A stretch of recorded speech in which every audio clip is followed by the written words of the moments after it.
All right. Think I'm good. Where's my telephone? Ah, we'll take a look. Make sure the stream is active. Uh, Whoop-a-doo. Came in just a little early to make sure that everything is working.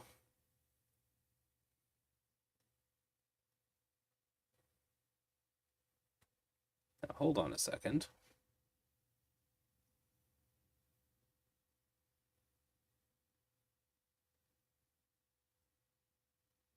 There we go. Okay. Yeah.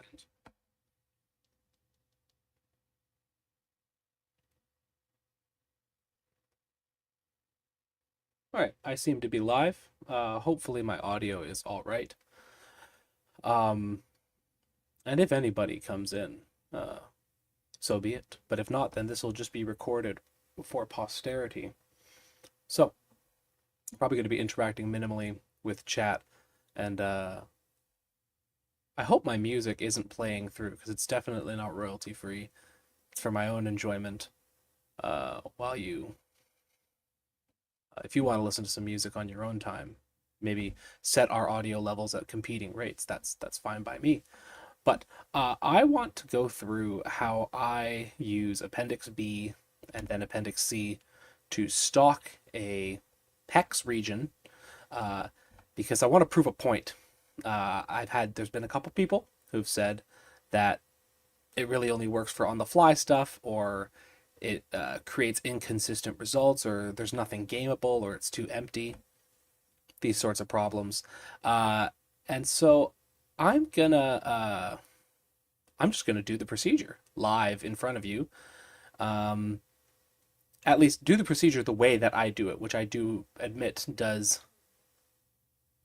uh, where Gygax says discretion must prevail, I do use my discretion. So I've got my tunes, I've got my coffee, and let's get started. So if I hop over to HexFriend here, I've done a little bit of preemptive work. So each of these regions, uh, you see all these like subhexes, um, are actually let's rewind. This is a 25-mile area. I know that 30-mile or 40-mile is common, but 25 I felt was reasonable for what we're doing tonight, and also just it. Hexfriend doesn't like offset subhexing, and so this is just it's an easier number to work with.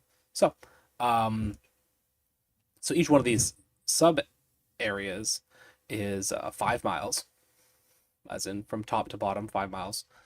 And I went ahead and just used the Appendix B procedure to generate my broad brush regions. So starting in the center and then moving uh, clockwise outwards in a spiral.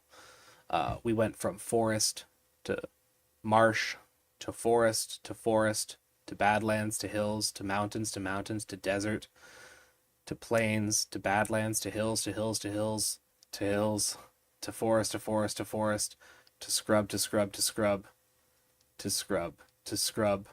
Sorry, to plains to badlands to hills to mountains to forest to scrub to plains and finally to marsh again.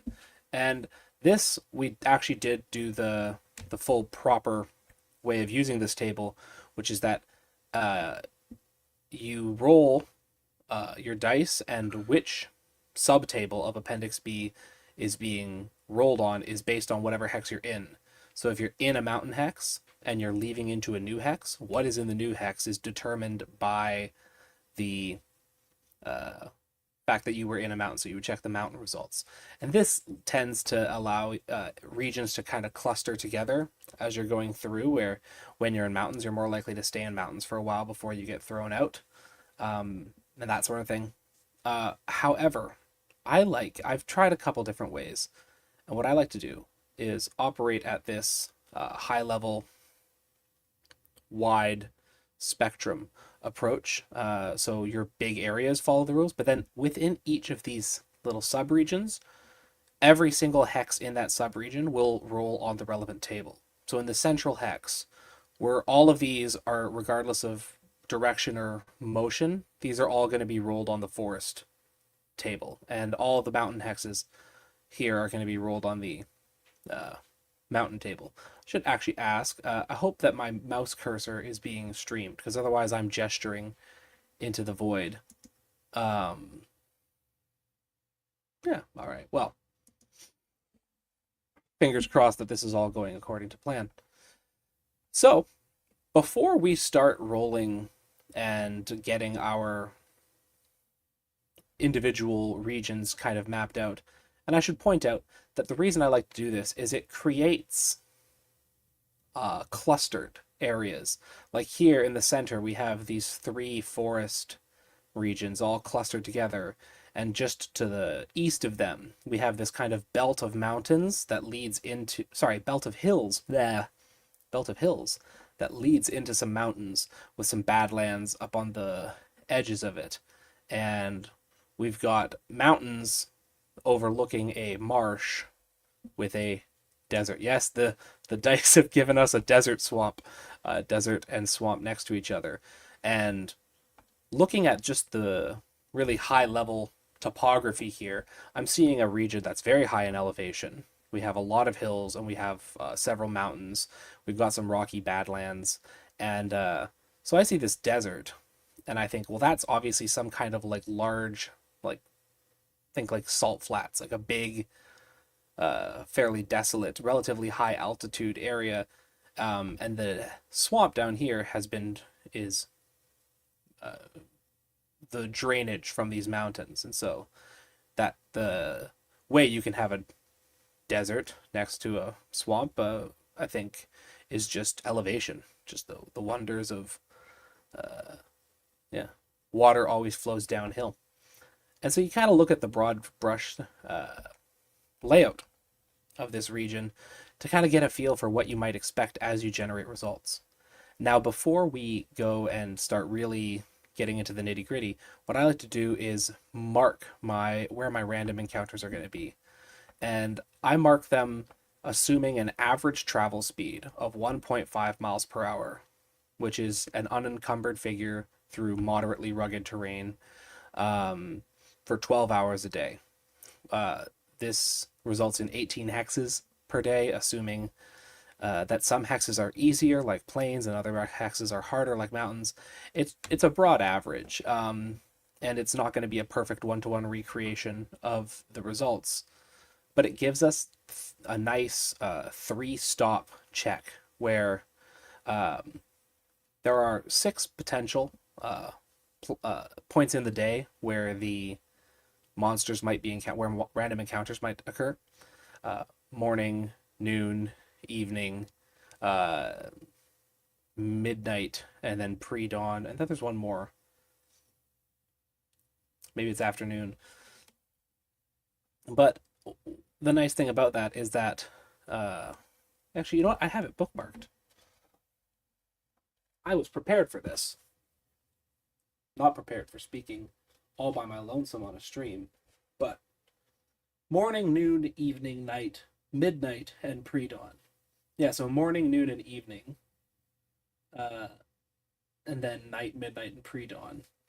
And so what you can do is you can break that down into kind of 3 spots: a morning check, a noon check, and then a camp check, where camp includes evening all the way through to pre-dawn. So the party travels all the way through until the sun goes down, like basically from dawn to dusk.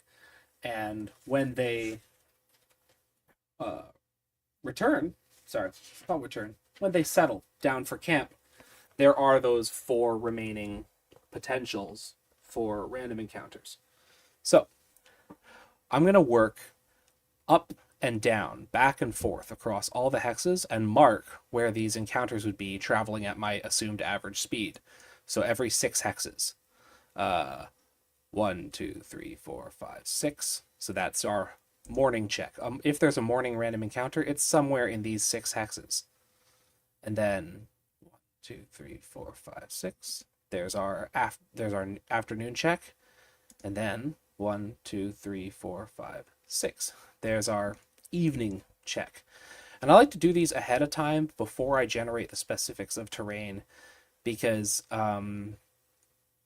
if I'm just, in theory, obviously the encounter could happen at any point in these sections. It could happen anywhere in this section for the morning, and then anywhere here for the noon or afternoon.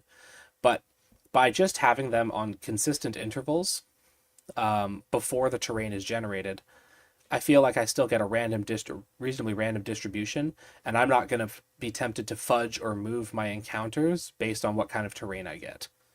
So, just feel free to maybe go make yourself a cup of coffee while I just map this out here.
I should note, these are not fixed encounter locations. These are not, this is not me planning out where encounters will happen when the party is adventuring. Rather, this is me setting the spots on the map where I will be checking for encounters to populate the random encounter table for the region. So each spot, let's say this one over here is actually some scrub, because that's a scrub hex. Let's say I check for encounters according to the level of inhabitation, and if I get an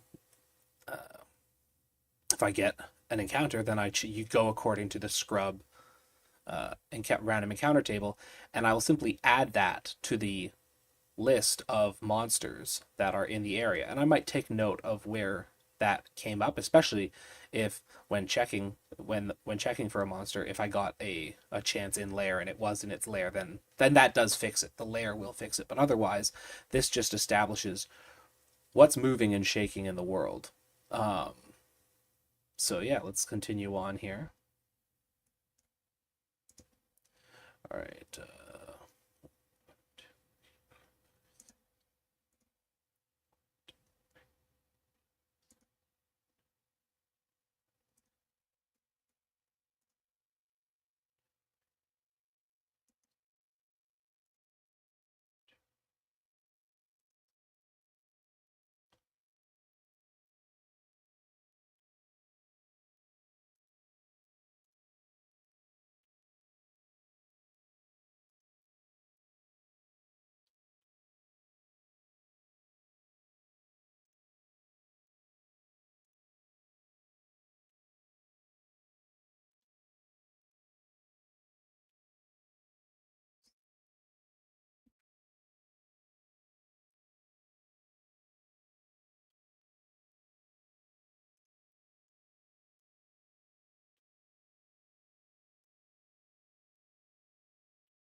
Interesting, as we're moving towards the edge of the table here, we're starting to see more and more of them cluster and pair off like that as we kind of descend in height.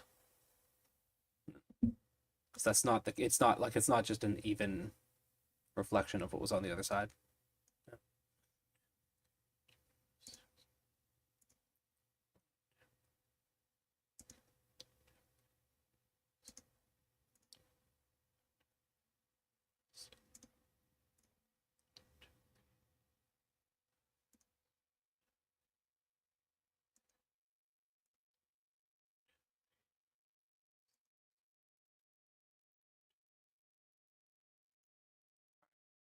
I think I might have gotten my positioning off there a couple times, but it's uh it's a reasonable approximation. This gives us a wide swath of places where encounters might occur. And so now we can uh, we can begin mapping our individual regions. And I like the other nice thing about breaking it down into 5 mile sub regions like this is that oh, there we go. The reason I like it into 5 mile subregions like this is that you have a uh, um, you can take it into bite-sized chunks. So you can just do like a couple of these while you're having a coffee or having lunch, and then you can always walk away and return to it. So what I'll do, I think I'll start in the dead center, and we'll just be. I should lay down the rules here. We're gonna do these, and as we do them, we will be checking for inhabitation per hex. If inhabitation comes up on a hex that has a encounter marker where there's a potential for a monster, I will nudge the encounter south by 1 hex, unless the marker is on the very bottom, in which case I will nudge it north by 1 hex. And this is really just actually, you know what? No, I don't have to do that because these markers don't indicate encounter locations.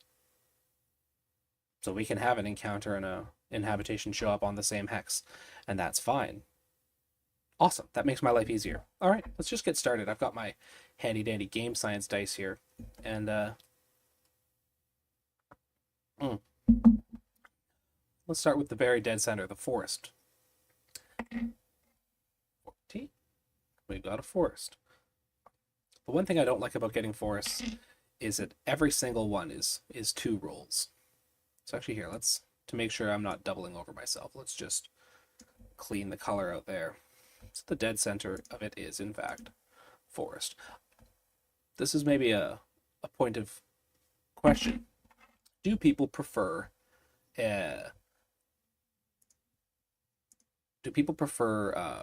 deciduous or coniferous forests on their hex maps? I'm a pine tree guy. I like pine quite a bit. Also should note, for each one of these hexes, I start in the middle, I move northwest, and then I work clockwise outwards in a spiral. It doesn't really matter because we're not moving table types as we leave each hex, but this is the way that I do it, and I'm trying to strictly recreate the way that I do it. The one thing about forests is you have to check for hills every time you get a forest hex, which, if you're in a forest region, is a huge pain.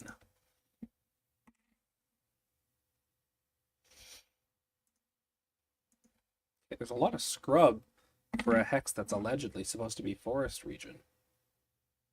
That's fascinating. This is the other thing, is that I like the emergent. As you do this by hand, you think about every single result that you get, as opposed to if you were to be doing this with like an automatic generator. If you were to spit this into some kind of algorithm and have it just vomit forth a hex map for you, you don't have a intimacy with the map. You don't have a closeness with the map. And so you find yourself, it's all just data. It's just a big mess. But when you do it by hand, little bit by bit, it means that you are really taking the time to experience and think about every hex that you get. Oh, marsh twice. And the nice thing about doing things this way is that as you populate these, right now it's like you have all these very obvious hex-shaped regions, mountains, marsh. But because each region is going to have its own clustered makeup, you're going to get the lines will blur between these, so it'll feel less artificial. But at the same time, because you're working within a specific type for each sub-region, you're going to get organically emerging zones that are apparent at a glance, as opposed to just a big map of just random hexes. Okay, we've got, oh, sorry, nope, there. And oh, we first hills with trees result. It's covered by the encounter marker there. I always wonder if you get hills that have trees on them, do you use the hills random encounter table or do you use the forested encounter table? This is an unlikely amount of marsh to have gotten. But here we are. Okay, we've got a pond here, which, if I remember correctly, it's the same as that of the previous base. So we have more marsh. Hey, there we go. More marsh and a pond. Let's give it a nice blue there. Boom. Okay. We can always pretty this up later. We may not. This is a proof of concept more than anything else. And it's fun. It's relaxing. Just, you know, taking it easy. Hex mapping in the evening. Okay. So that concludes. I know I said we were going to check population as we go, but I think instead I'll generate the terrain for a sub-region, and then we'll check for inhabitation. So now we've completed one, and we know that really the only thing that matters is 0 to 16, because that's going to give us everything you need to know. So 98, then nope. Nope. Oh, 16. We've got some ruins. Some good ruins. Go with this guy. Right there.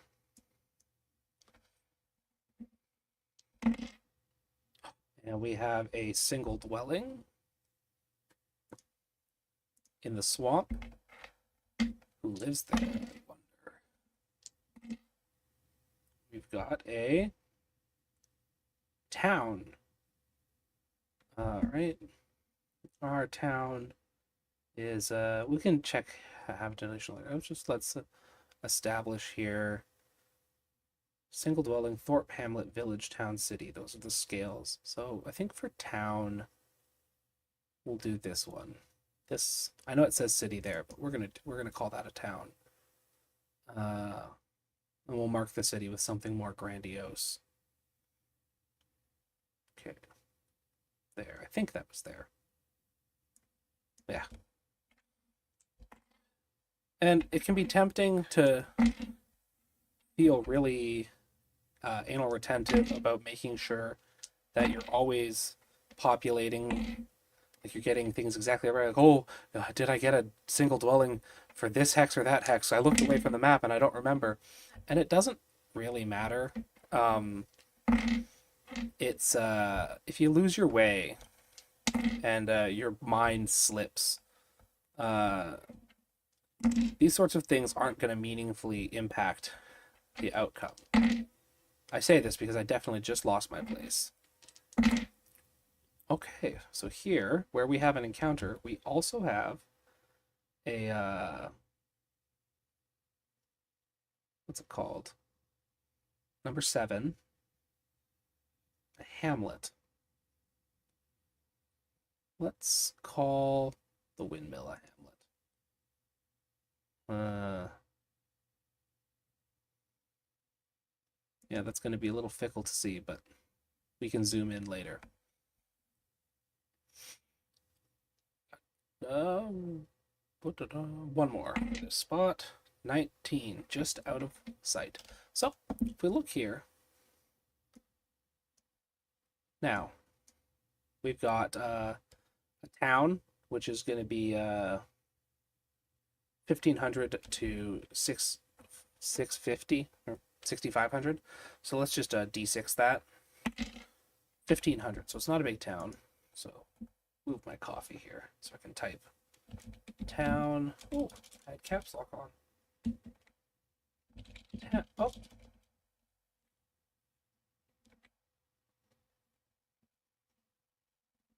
My book was leaning on my keyboard there. So center forest zone. We've got a town 1500. We have ruins. What type of ruins are they? We have a ruined tomb. And we've got a hamlet over by that encounter zone. The hamlet being 1 to 400 people. Okay, so 400. Hamlet 400.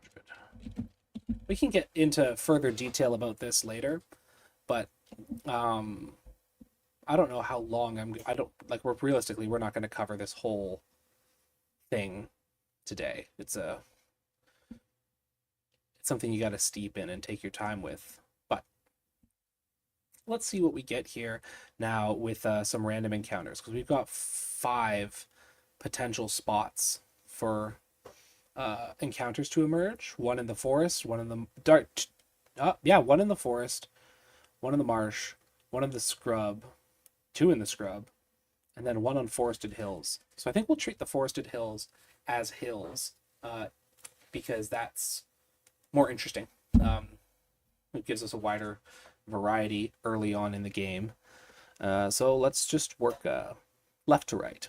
So over here, where the hamlet is, it's forest, which means that, and where's, oh dear. This raises a question. Was this a, I should have delineated between my morning and my noon encounter chits. Now, fortunately for us, our fortunately for us, in the forest, you check at every interval through the day. So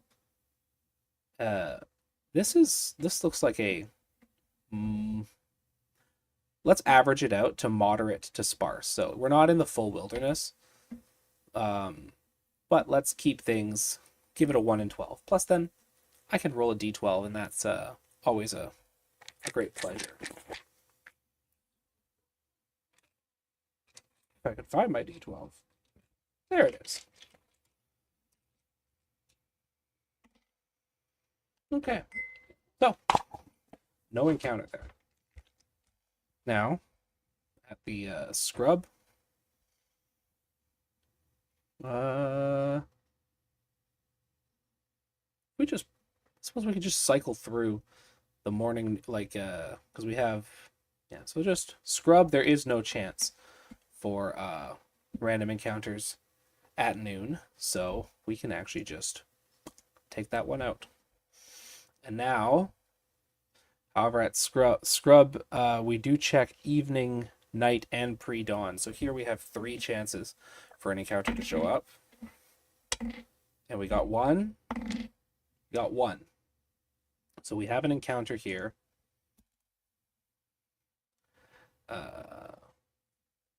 Let's just create a master encounter.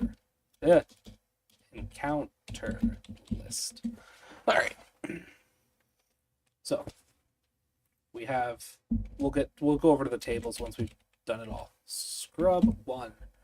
And then we have a marsh, which marshes, yeah, you check all hours of the day on the marsh. So And that is not an encounter. And then we have forested hills. Hills, we do check at noon, so this is the second one after that. So we do have something in the hills. So, hills one. Let's hop over to our random monster encounters in Appendix C. And oh, sorry there. We're in temperate, subtropical, the default. Let's not get funny with it. And not in wilderness though. We established that we're in a patrolled area. So scrub, we've got in the patrolled area for scrub, we now have 89. Gives us some giant rats. There are giant rats out here. Okay. And then Hills 1. Hills also still were patrolled. 70.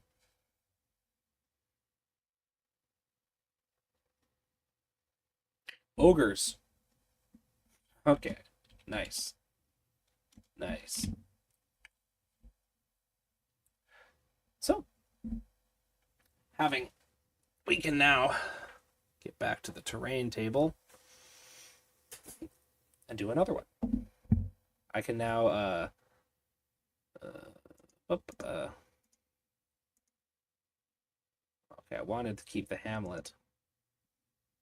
I wanted to get rid of the skeleton. And we don't need you, or you anymore. So, I don't know if you guys can hear it. My wife thinks something is extremely funny in the room next over. Let's go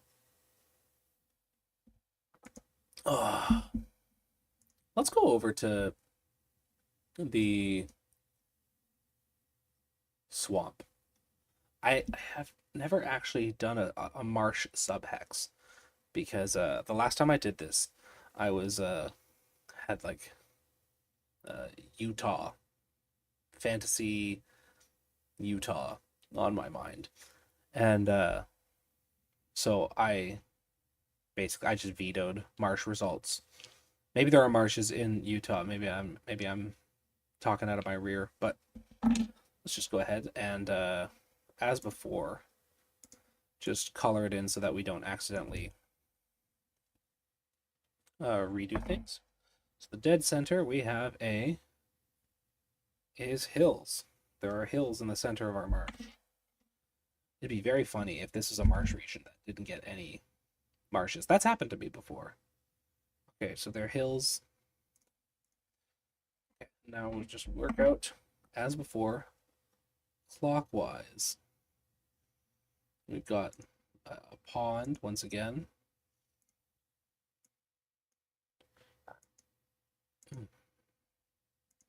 Excuse me.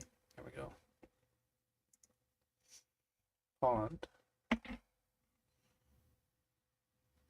Marsh. There we go. So we have marsh and a depression, which would also be in a marsh because it follows from the previous. What kind of depression would be in a marsh? Wonder. I'm not sure, actually. I'm not sure what sort of depression you might find in a marsh. Goodness. Scrub is just turning up a lot today. I wonder if that's intentional. I've had it happen to me a number of times that scrub just keeps happening.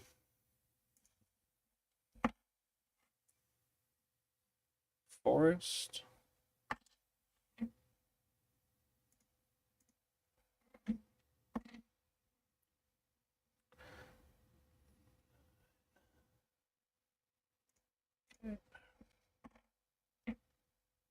There we go. We're getting some homogeneity here. Nice big sections. This is why I like working within a single hex type or region type for these larger areas, because you do get some nice thicker, it feels less random, and you get some nice big bands of consistent terrain, which at the 1 mile scale matter a lot for creating something that feels very real, feels very lived in, feels like a meme. But we've got another pond. So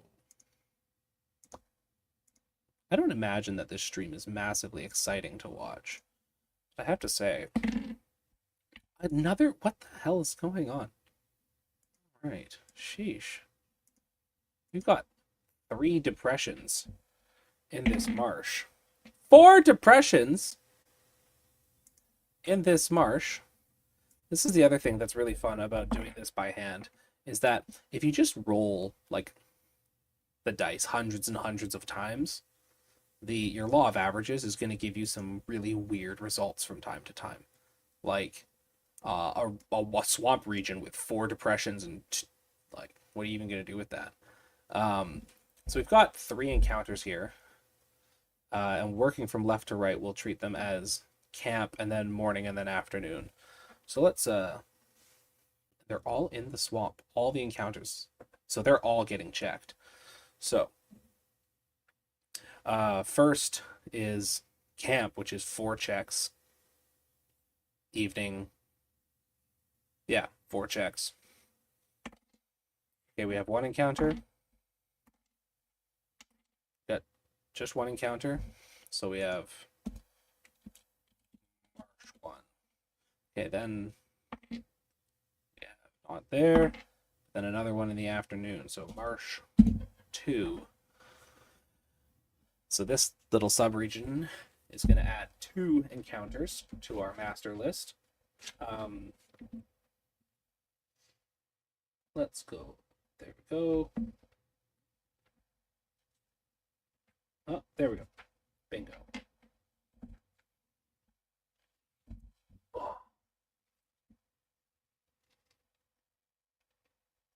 Oh, coffee's gone, but I came prepared.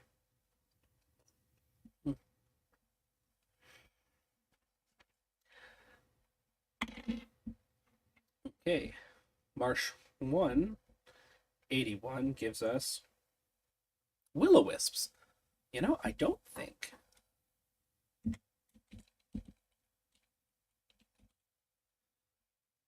I've ever used the will-o-wisp. That's an encounter that I don't think has ever come up for me. 35.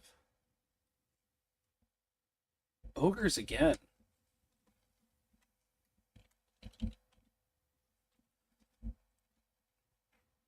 Interesting. All right. So we can now.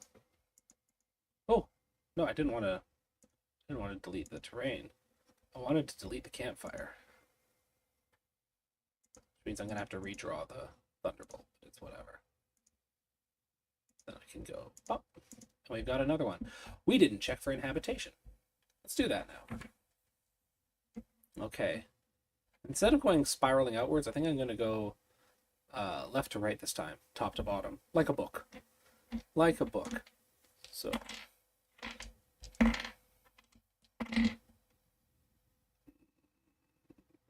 Okay. So nothing in the first column.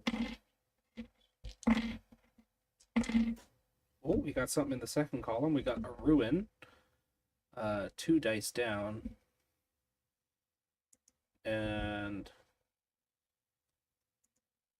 realistically, I think actually we can worry about the specifics of the ruins and the town populations later. It's enough to just map them out for now.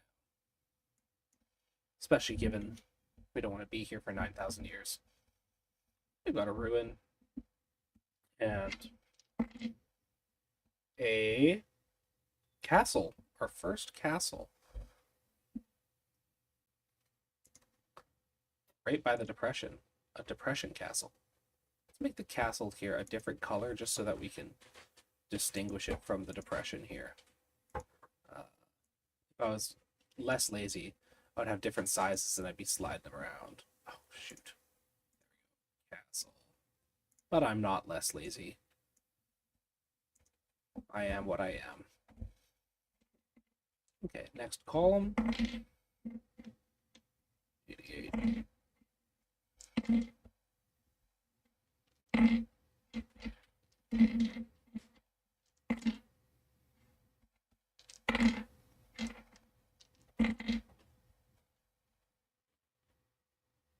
Another castle. Also on a depression. You love to find interesting stuff like this.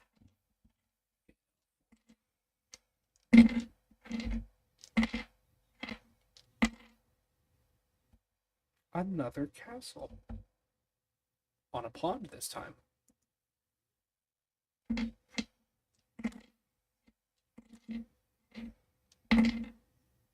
A bunch of castles. These three little guys all clustered right around the edge of the swamp here. Side note, I really do love that from our forest hex we have this marsh here that kind of ties it to the next hex over. This is what I mean when I say that they kind of will start to bleed together into a kind of an organic regional space. Let's come on over here. We've got another 3 encounters. So let's lay out the terrain and see what we get.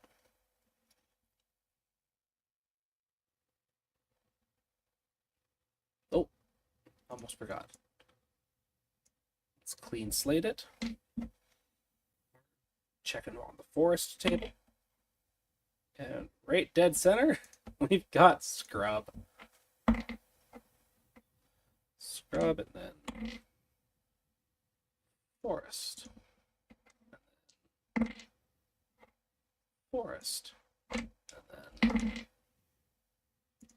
forest.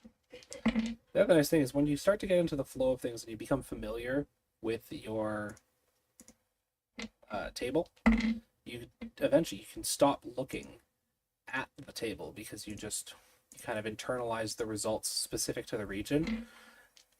And that starts, so it's a process that gets faster the more you do it, which is always kind of cool.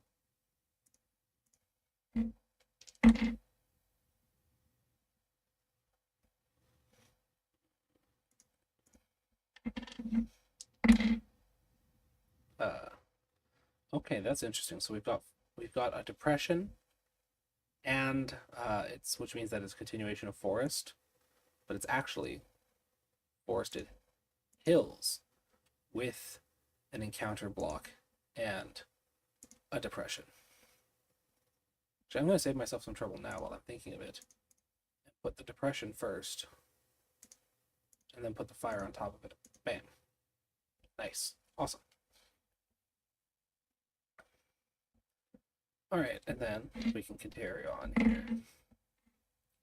A repeat incident. 20 and 1 a second time.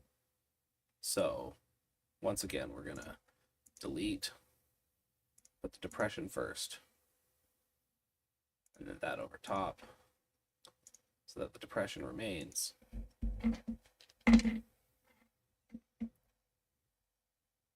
Some Badland. Oh, I love it, love it. We got a Badland hexed right next to our Badlands.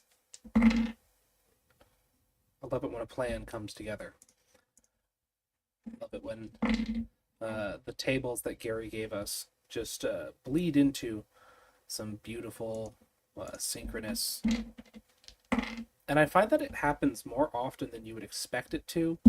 That that you get these kind of cozy, coherent bands. Like here we have hills into hills.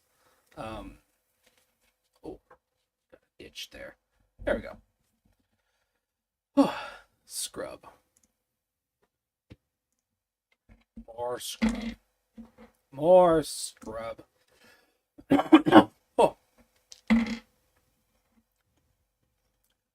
Forests. And forests. So we've got our little spot here. Let's do while I've got the pages open, now let's do encounters first, because then if I have to put a settlement token down, it doesn't matter. Hills for us is it for a nighttime check, because yeah. Let's go. We don't want to just assume every forested hills is using the hills table. So let's 50-50 it. On a 1 to 3 it's hills, on a 4 to 6 it's forests. It's forest. So forest at night gets 4 checks.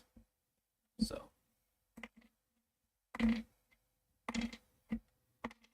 but no encounter came up that night. All right, and so then this other one is also forested hills. So let's and this would be the morning. If it's forest, then it's a check, but if there's hills, then it's not a check. So let's check if it's forested or hills. Once again, this one is forest, and it did not give us an encounter. Okay, next one is the afternoon, which it'll give us an encounter regardless, but let's check. It is hills. Wait, I don't have to check because it's just hills. Did it again. I did it again. There we go. Great.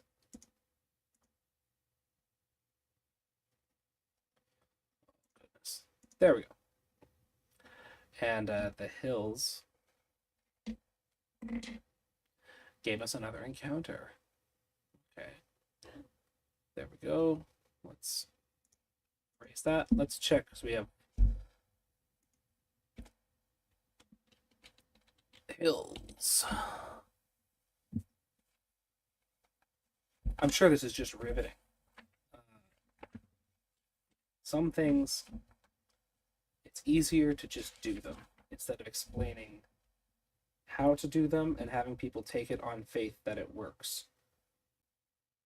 I take comfort in knowing that even if this is a very dull stream to engage with, it does give us... Oh, there we go. This is an interesting result here. We got a 67, which for the hills is pilgrims. We've got pilgrims in the hills. We've got Hilgrims. Pilgrims. So we've got, so far, the kind of, like giant rats, there's only going to be a handful of them. I don't think the number appearing is a particularly large account, but we've got 2 results of ogres, and I know that pilgrims can number in, I think they can number in the hundreds, it's possible. So, I could be misremembering. Either way, we've got ourselves a nice little start going on here. Let's hop back over and check in habitation for this lovely bit of land. Once again, 0 to 17 is what we're looking for. And once again, I am going to go right to left because I found it easier to keep track of my place that way.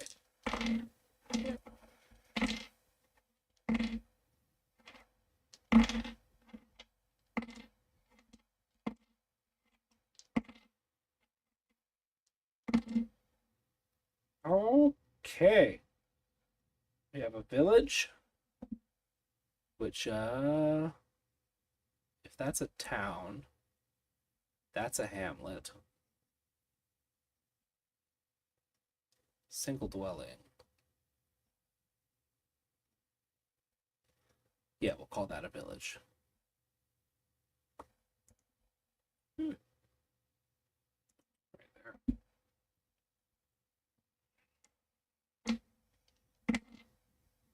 And a ruin, specifically another ruined tomb. Right there in the depression in the hills. That's cool. That's cool. There's like a gorge with like a... I always just treat ruin results as, hey, here's where you could put a dungeon. And I believe that that's what Gary intended. Maybe he didn't. Maybe he just wanted fully empty ruins just sitting there, making you feel uneasy. A Thorpe. Oh, goodness. How are we going to mark a Thorpe?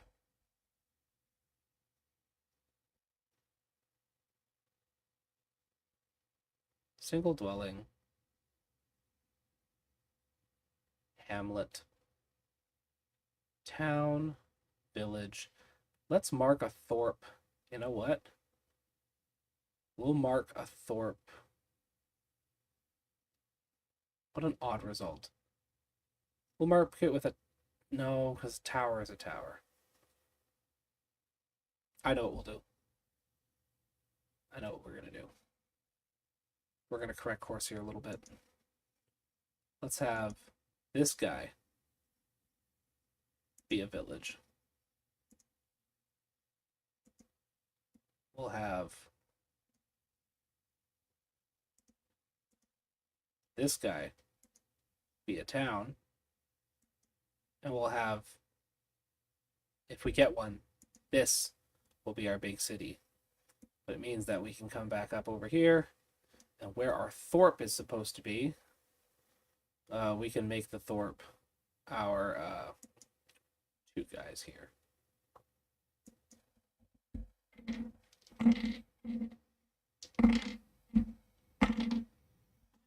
Okay.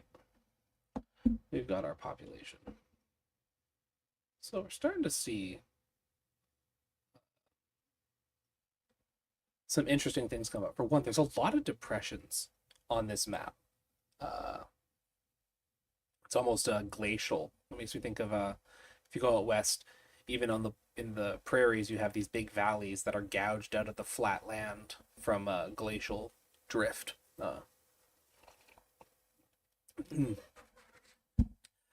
Where should we go next? You know, we could try to keep it like clustered so that we're getting lots of stuff that's close together, but I want to know what's going on in the Badlands. I like Badlands. I've always loved hoodoos and mesas, that sort of thing. So let's do Badlands next.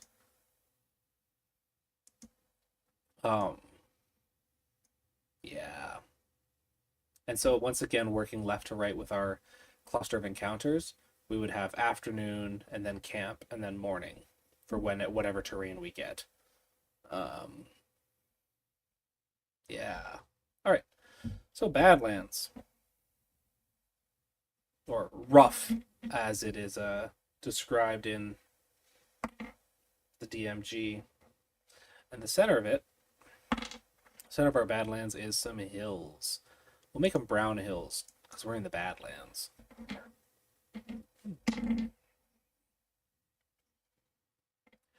Okay, we got.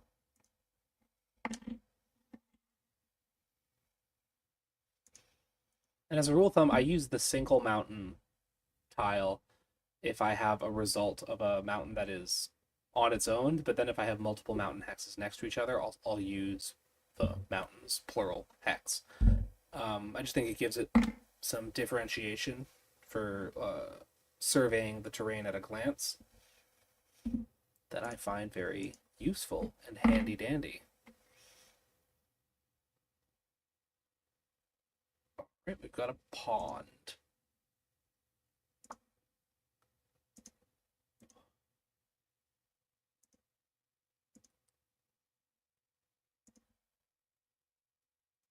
An oasis or something? Who knows? Who knows?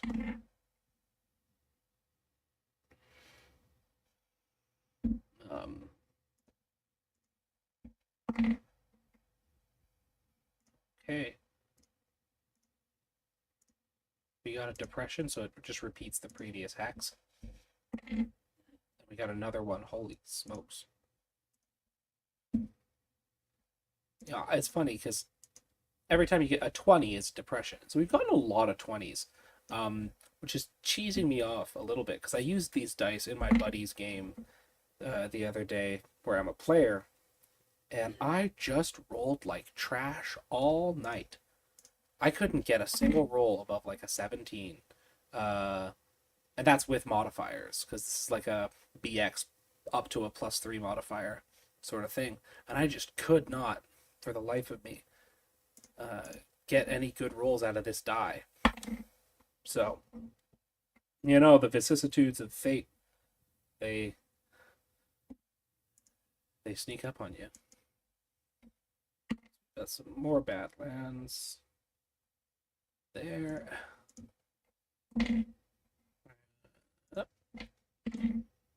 So yeah, like I said, if you keep a subhex all using the same terrain table, it gives you these pockets of consistency that you can then rely upon to kind of make your map feel varied, while at the same time, the fact that every hex you might get a couple hills or a couple plains, it blends it. And so here, you'll see what I mean in a moment.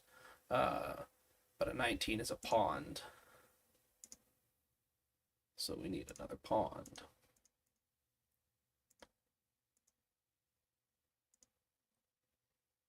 Sometimes I will say that if I get like 3 pond results, like all clustered together, at the 1 mile scale, what I like to do is I like to override the terrain, and I'll actually just like paint those hexes. Actually, you know what? For the sake of it, just to show how I like to interpret the table, we've got 2 ponds directly next to each other here. So instead, we're gonna undo those 2 terrain results, especially because we don't have to worry about like an encounter here that's not turning up. Is we have a lake, like just a good 2 miles across, a little over a mile wide. Like we've got a proper a lake. When I get a connected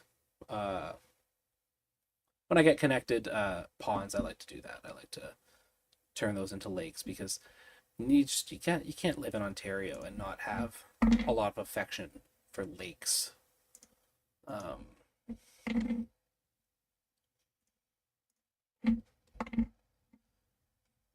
All right.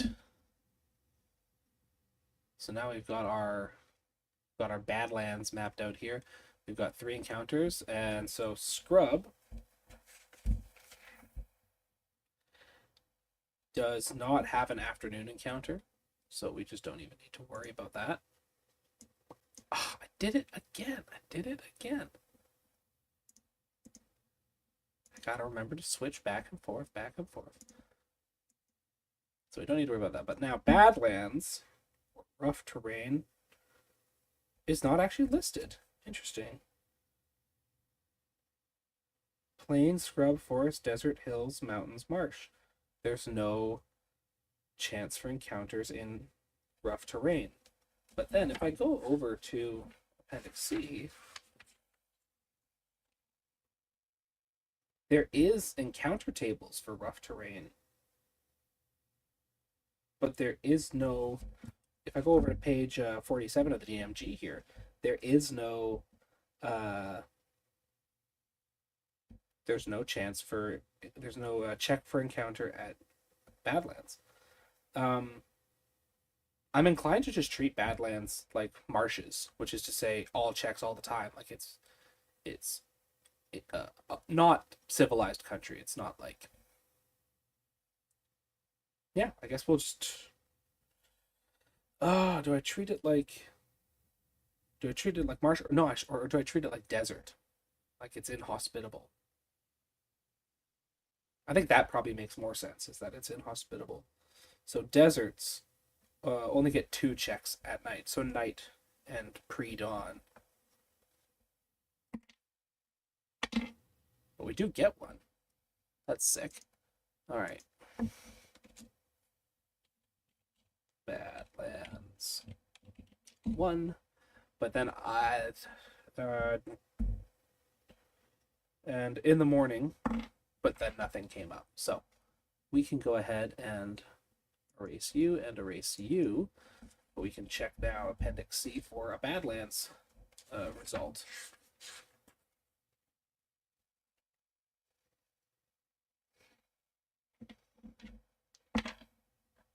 Nineteen in rough terrain gives us gnomes. We have our first non-monstrous or non-chaotic at the very least. Uh, Gnomes. We got gnomes in the Badlands. And you know what? Let's check here real quick. Just for demonstration's sake. Let's check here. Is this the gnome lair? Which is to say, is this a gnome town? Is this a gnome home? Okay. Golem. Old gnome. Chance in lair. 50% chance, so actually very possible. 95. This is not their lair. So there's gnomes somewhere. But while I've got the entry open, I'm kind of curious. 40 to 400. So that's what? D10 times 4?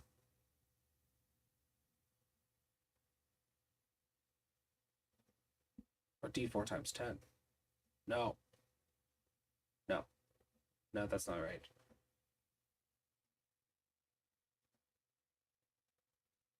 Oh, I'm totally blanking on how to turn 40 to 400 into a die roll. My brain's not working. I'm illiterate and stupid. Oh no.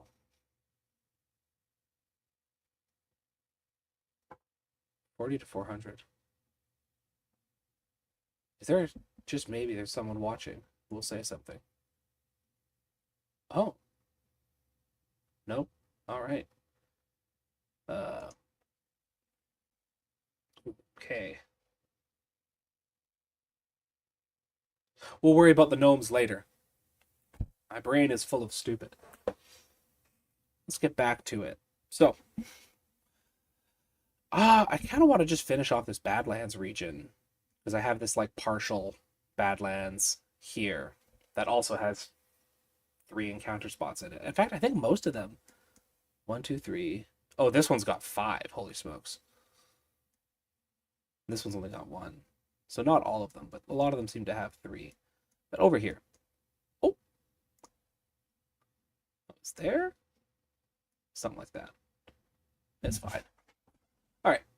Let's populate out this chicken habitation.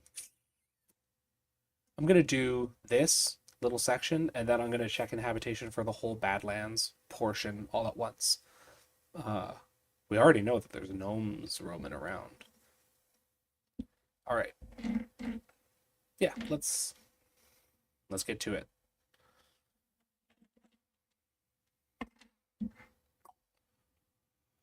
All right. So dead center, plains,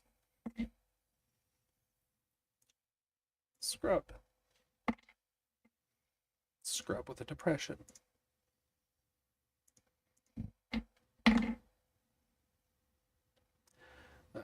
10 is more. That's desert. All right.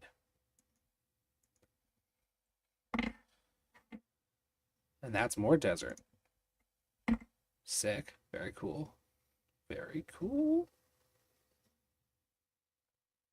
And then some forest. Is it hilled? No. Some forest. Do I want to make it palm trees? Like flavor? No, we'll have it be like a pine there. 7. It's rough. For the funny thing about the Badlands table is that only 6, 7, or 8, only 3 and 20 tiles in rough terrain would be considered rough. It's just a surprisingly, like, the Badlands just maybe even aren't actually all that bad. You know, they're just it's not that awful.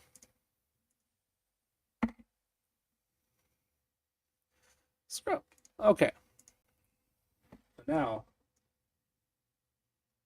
already, if I zoom way out, I can see my marsh. I can see like my kind of forest scrublands leading into some badlands. Uh, so again, we have like obvious visible regions, but with porous borders that kind of ebb and flow over each other. So let's check habitation for the Badlands. All right, so once again, 16% chance. Sorry, we got a village which we just established. Village on our very first roll. So that's this guy here. Oh, before I continue, I'll hop on over here to real quick just check our encounters for these for the rest of the Badlands.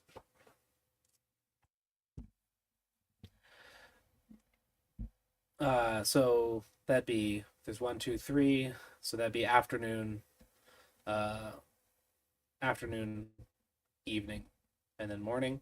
Afternoon in the scrub has no encounter check, so I don't even need to worry about you. Desert has 2 checks at night. One result. Oh, not desert. Desert. Desert 1. And then plains does check in the morning, but there's no result. So we can. Oh, we now can. One nice thing, you often hear people say that, like with the DMG, it's easy to forget your place. Like even if you know a rule is there, it can be hard to find. Walking through these procedures and just really brute forcing your way through doing a lot of rules and a lot of flipping just by yourself is a great way to really become familiar with kind of your key like touchstone locations in the book, where you flip to the most, where things are. So we've got 1 desert encounter here. So that's crazy. There are no encounters in temperate or subtropical for deserts, for the letters A through E. It's not until Knolls in G that we start to see results on the table. So let's see, what do we get here? 60, which is we got nomads. We got desert nomads. I shouldn't specify desert nomads. I should just say nomads. And yeah, now we'll check in habitation for the whole Badlands sector.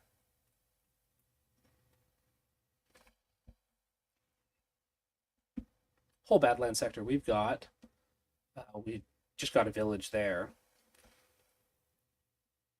Or wait, we said that was a town. That's a village. Okay, so we should yeah. Bam. Sorry, yeah. Single dwelling.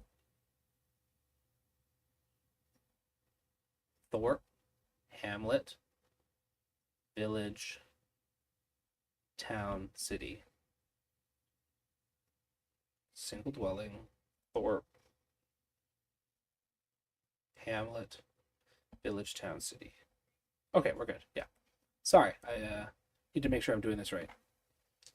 Okay, so we've got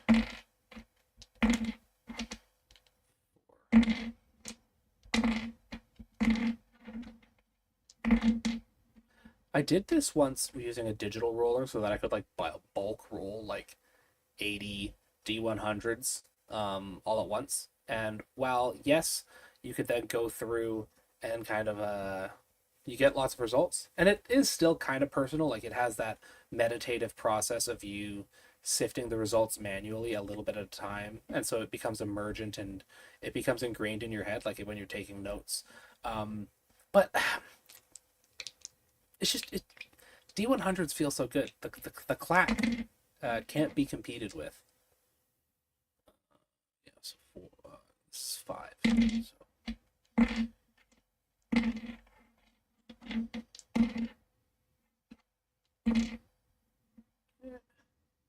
I'm not going to check for inhabitation. You know what? I will. I will check for inhabitation on the lake, just in case we get like a lake town or something.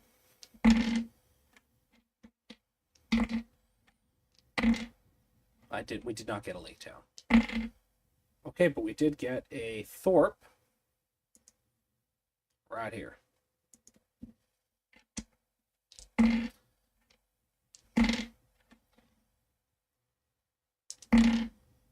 And a single dwelling right here in this forest. Oh no! Forgive me, I just dropped the dice. Where'd you go? I don't feel like digging around under my desk for that, so I'm just gonna pull out a different dice. Different D100.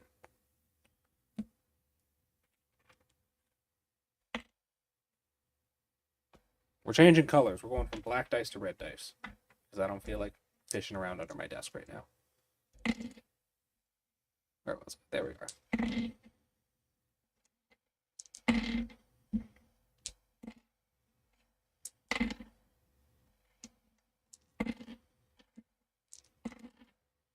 Okay. So that's it for the Badlands. You just really never know what you're going to get with inhabitation, because I've populated hexes like this, and I just, sometimes you just do it just as a way to kick back and relax, and familiarize yourself with the rules.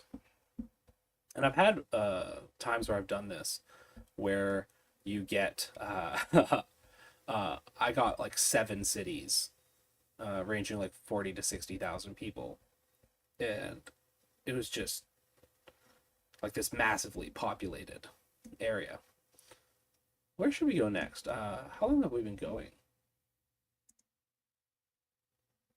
I've been going for about an hour.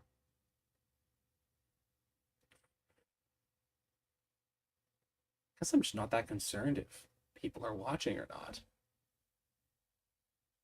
I'm just having a good time making a map.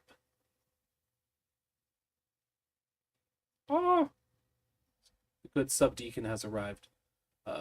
Bless you, bud. I'm populating a hex map using Appendix B and Appendix C from the Dungeon Master's Guide to prove that it does actually make a gameable campaign map with lots of interesting stuff going on. So I'm just kind of hanging out. I've got 3 cups of coffee and some music going, and I'm just yeah, we're kicking it. So that's what I'm doing. Let's hop back over here. Okay. Now the question is, do I want to fill out the north end? Or do I want to I want to do some mountains? It's a tough call. What's the encounter chances in mountains? Not much. Twice a day, morning and night. That's crazy. Let's do. Where should we go next? Let's go into the hills. Isn't the hills random encounter tables? Isn't it like all orcs? I vaguely remember it being like a lot of orcs and a lot of wolves.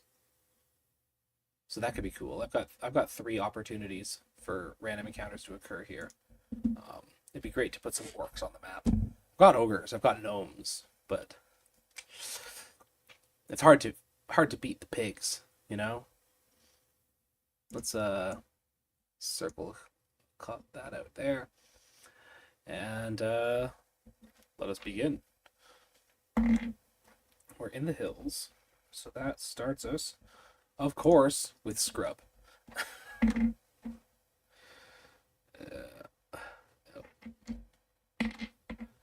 we've got hills. We're coming out of the Badlands here, so I think these hills are going to be brown.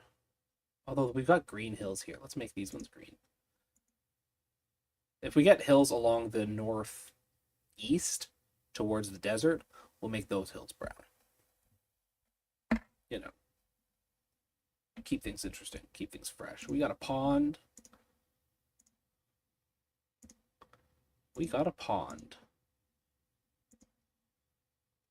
Remember, if we get multiple ponds all adjacent to each other, I will conjoin them into a beautiful lake. Into a lovely lake.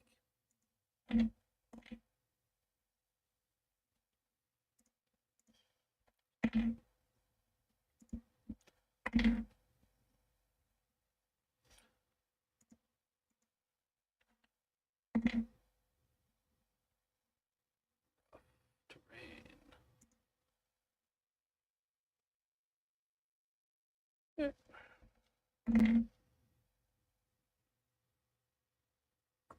Desert. Right there. And hills. Hills, I find, is a region where you actually do get a lot of hills. It's not like when you're in rough, where it's classified as rough, and then you get only like a 3 in 20 chance of getting backland terrain. The hills are actually hilly, which is sick. I like that.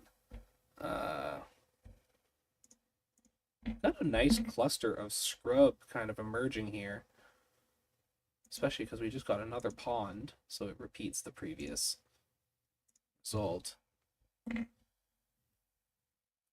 We got more scrub. Oh my goodness. And another pond. Holy smokes. Okay.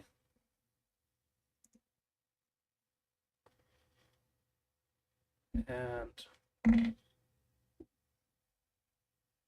hills. There we go. It's got a lot of scrub for this hill country right here. And let's just quickly correct, because I don't want to deal with it later. Put the pond down. The encounter check on top of it. So that'll be, let's do that. Let's do our encounter checks now for the region. Encounter check for scrub, which this is the afternoon. No encounter. And then we've got up there, we've got fire, so campfire, so this is camp. And we missed it. We forgot to check its terrain.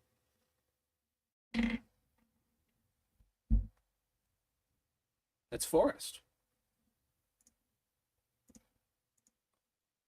And forests get... Oh, forests get 4 random encounters through the night. But it was a peaceful night, and nothing happened. And we forgot this guy, too. What am I on? Oh, it's hills. Okay. In the hills, do we have a morning check? No, no morning check. We came into the hills hoping to maybe get some orcs, but fate had other things in mind.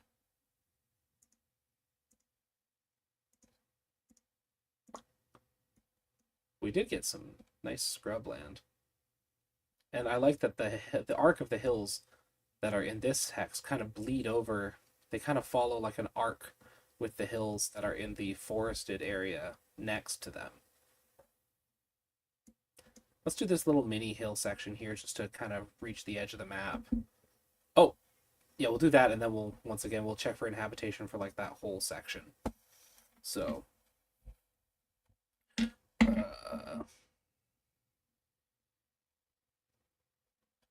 hills. And another pond. You love to see it. I love bodies of water.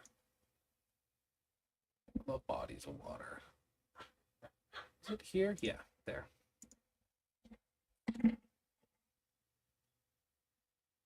Marsh.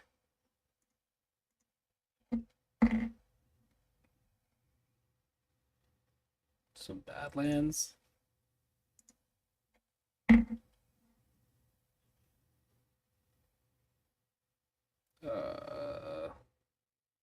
Desert.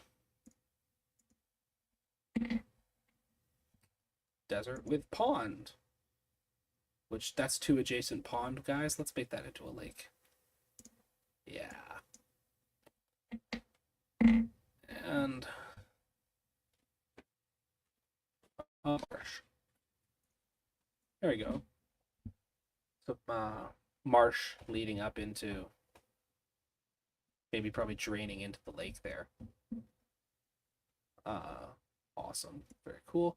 So let's check inhabitation for this stretch. It's my D100s.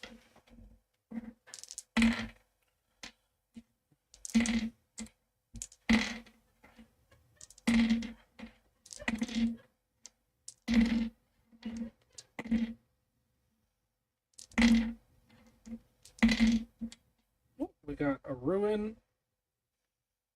We won't bother checking for type right now. We'll just put a ruin.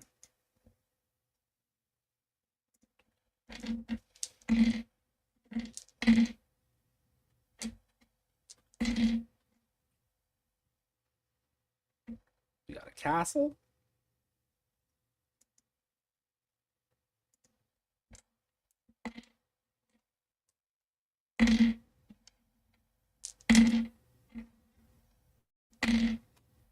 We have our first city. Right there.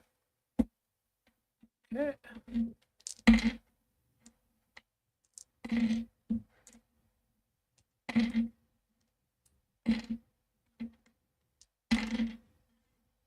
We have another ruin.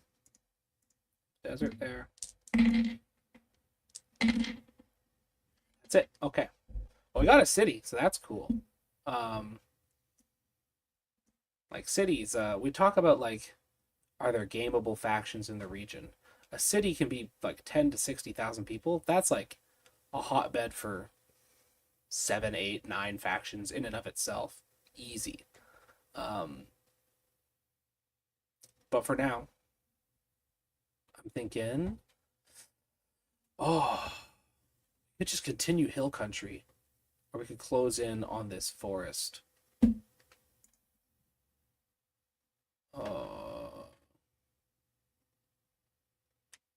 Welcome. Okay, I see. Okay, I'm just catching up with my chat here. I see. Rock them mountains. Let's go over to the mountains. Okay, we'll do it. We'll do it for my number one guy. My number one guy. Odd even north south. Let's do north because it's got 2 camps, and camps give us better chances of encounters, and that's what we're trying to do here. We're trying to fill out our list of monsters that might be encountered in the region. So yeah, let's do some mountains.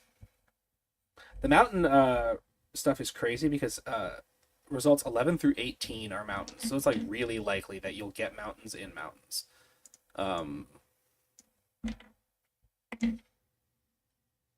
Case in point, mountain and mountain. Nope. Hill.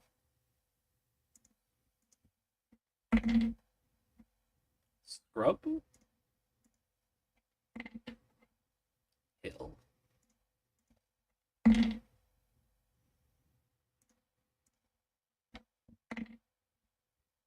Mountain with pond. Oh, sorry. Mountain with depression. That's me. I'm a mountain with depression. There's a mountain with pond. There we go.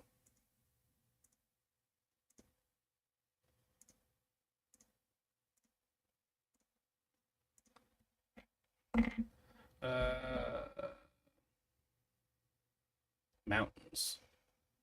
I'm not checking for passes in the mountains, by the way. I'll do that like later. It doesn't matter right now. For what we're trying to do today, which is get ourselves a bunch of exciting stuff happening in the overworld. Uh, mountain passes are very low on the priority list of making that happen. Um, it almost doesn't matter.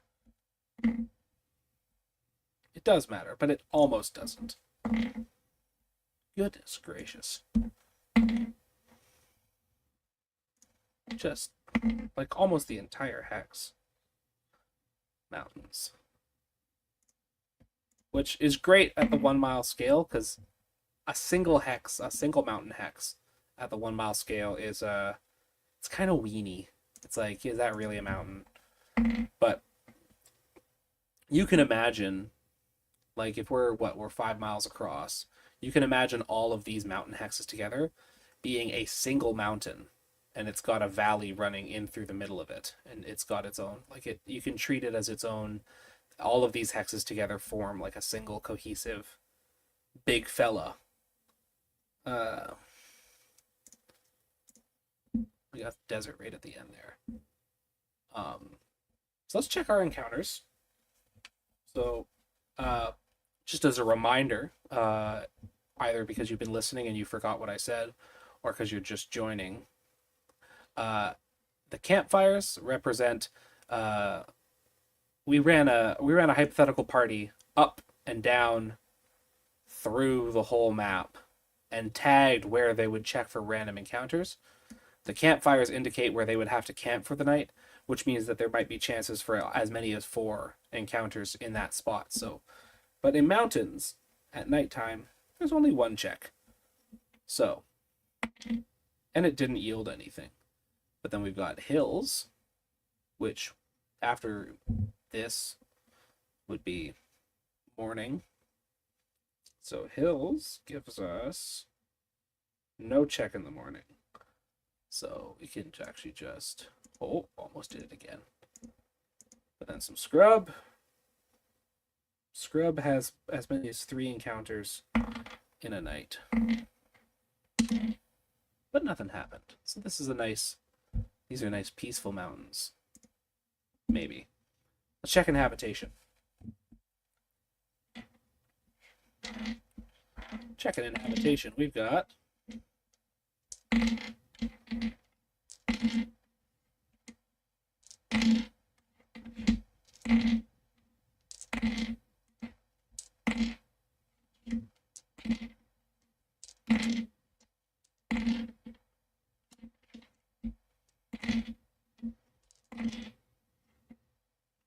a ruin right there.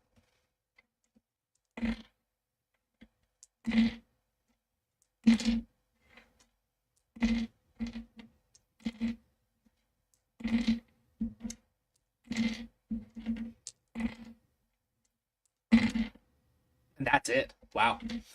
Just a ruin. That's nice and desolate. Kind of ominous. Let's do the while we're on mountains. Let's come over here and do another one. Another one. Yeah. Okay. So clear the paint up. Okay. Mountain. Mountain. Scrub. Hills.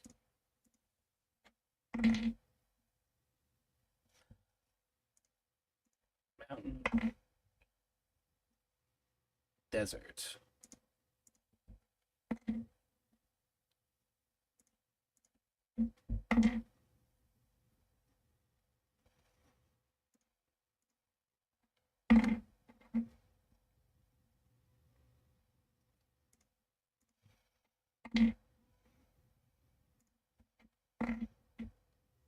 I think that there's a particular type of personality that can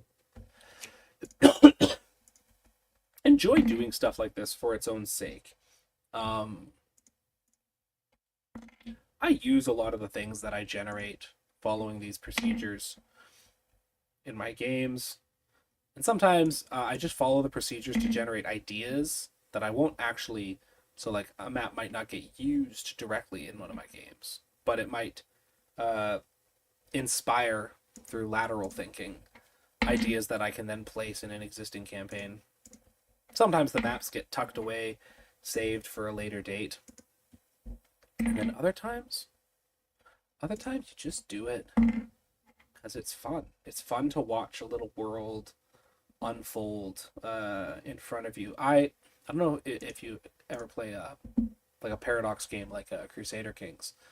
Um, you can open up the console and you can set yourself to be playing as nobody. So you're not having any input on the world. You just turn the speed all the way up and just watch the map change. Watch the different countries rise and fall, and let it just inspire the imagination, and just sit there and think about the world that is emerging before you.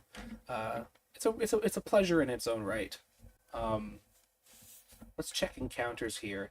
Now, normally I was just going left to right, and so, but we have 3 results before camping. So we're gonna have this first one. We're just gonna roll. Is it morning or evening? It is morning. So we've got morning, afternoon, and then camp. So forest in the morning. Forests get checked every day. No. Okay, mountains. Check in the morning. We have a mountain result. Awesome.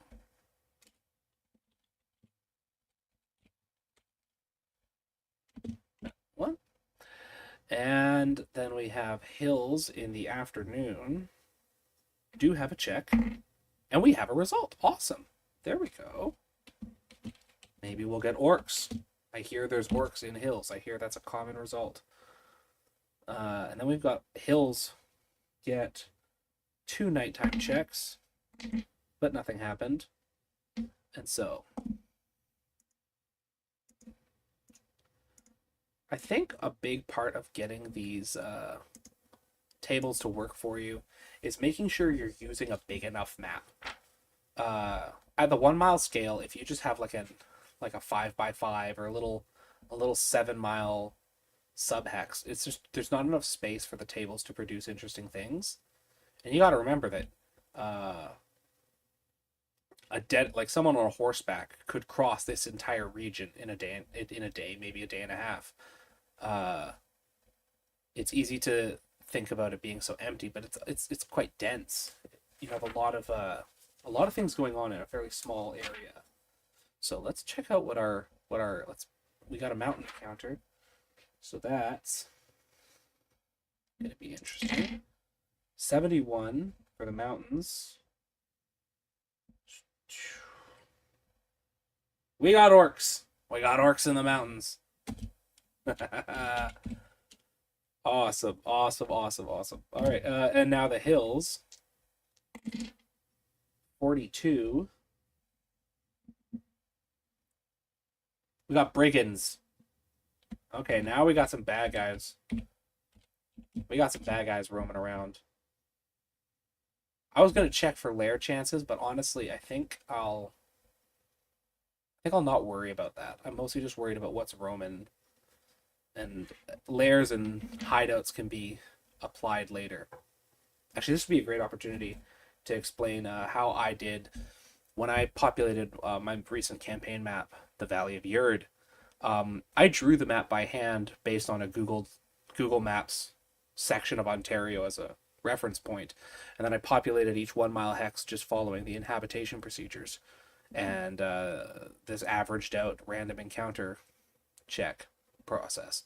And if I got say 130 orcs or like 80 brigands, what I would do is I would look around, and if I saw an empty castle, I might just put those brigands in the empty castle, and make it that their hideout. Um, just because, admittedly, I've noticed that the players, when they wander around a lot, and there's all these castles everywhere, the odds of castles turning up is quite high.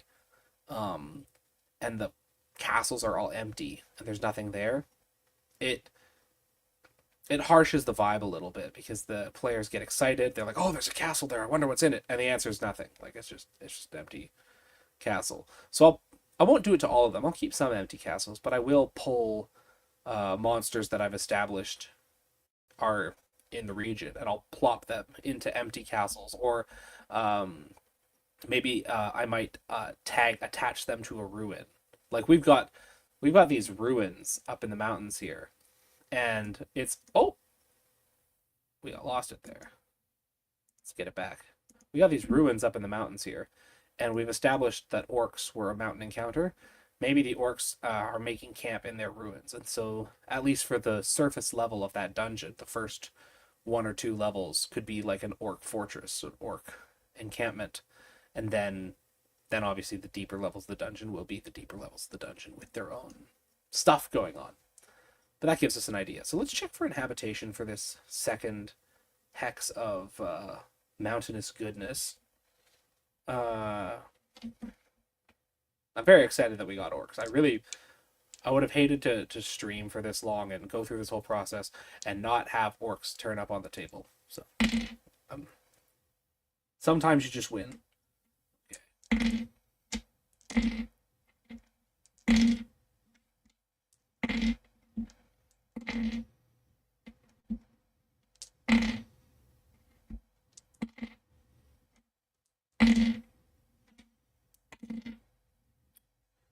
We got a single dwelling up in the mountains. Maybe a monk, maybe some kind of hermit, some kind of guy.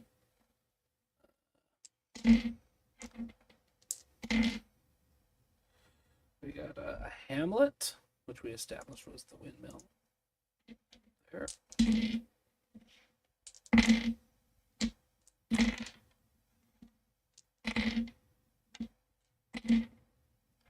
And that's it. All right, so the mountains are fairly depopulated, especially compared to we got the three castles there. We've got some villages and towns here. So far, the population center that we've got is this big city over here in the hill country, which might be a good home base, especially if it looks like there's all these depressions and ruins and depopulated mountain over here. Kind of a westward push. It's empty. We're on to coffee number 3. Let's check in on Steve.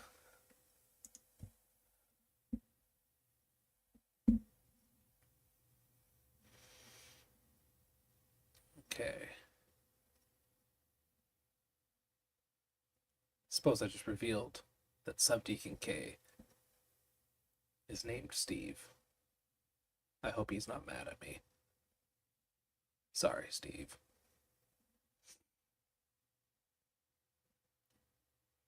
Let's... any suggestions there? No, I don't have a party playing as I'm generating the map. This is all just an exercise in creating a map as a start state for a campaign. And also an excuse to listen to some jazz and roll some dice. Let's hop down to... just did those mountains. Let's come up and do the desert, because then we've got desert, we've got swamp, and we've got mountains. Let's do the desert swamp. We've got 3 minor encounter spots in the desert, so that could yield something potentially interesting. Desert doesn't have super great chances of encountering anything, which I suppose checks out. It is a desert. It is empty, ostensibly. Oh no, I'm getting the hiccups. Give me one sec.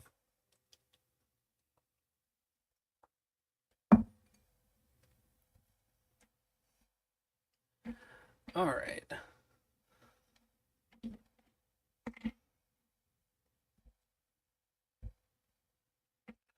As expected, our first tile is desert. And then Badlands.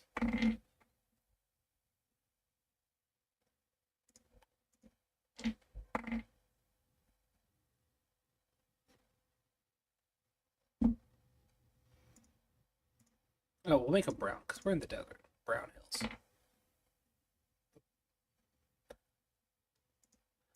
They are alive. The sound of music. Oh, see, I love when you get stuff like this. Right there, a little mountain. Well, actually, what we'll do is we'll make a single peak. So it's like a protrusion that is part of the chain from here. The mountain. The mountain doesn't just stop. It lingers. And we got a marsh result. We have, ladies and gentlemen, we have established desert swamp. Now, the marsh is, we got it a second time. Got it a second time. Now, the swamp is separated from the desert hexes by some mountain and badlands. So it's not like we got dunes directly next to the swamp, but it'd be cool if we did. I saw that I had 3 viewers when I last checked. I'm amazed. Maybe I have a voice for radio. Maybe I've got a face for radio. We got a pond here.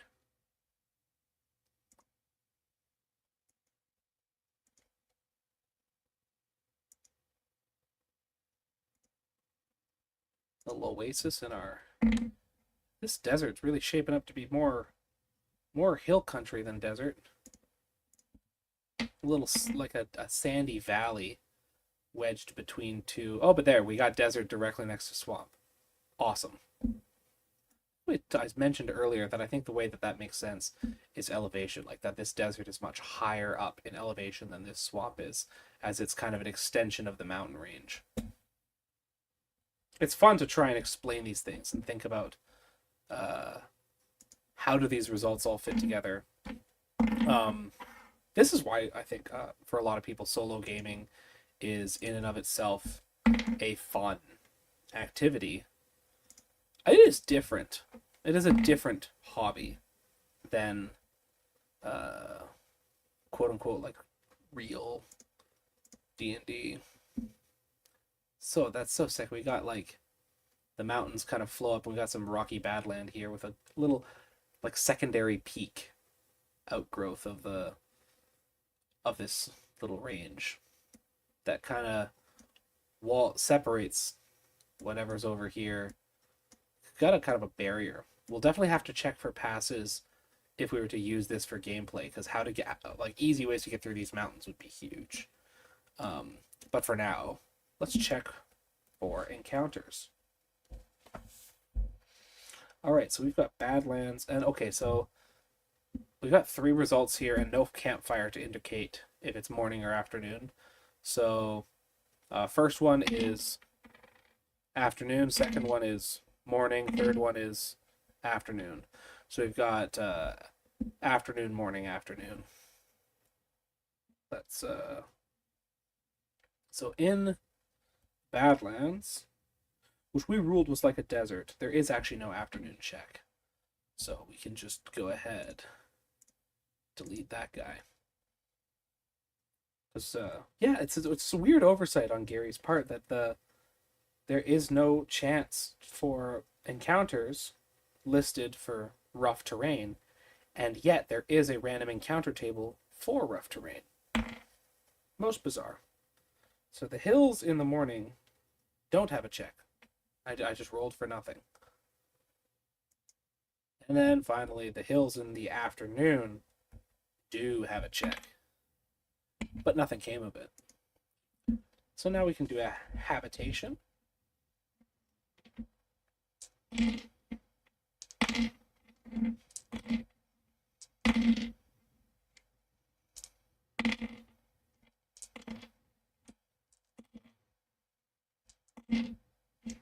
Oh, shoot, 7. That's a hamlet on this mountain. Very cool. On this the secondary peak of that range. Wonder what they do. Maybe it's a mine. Probably, yeah, that's probably it. It's probably a mining town. And we have a castle awesome. Right there.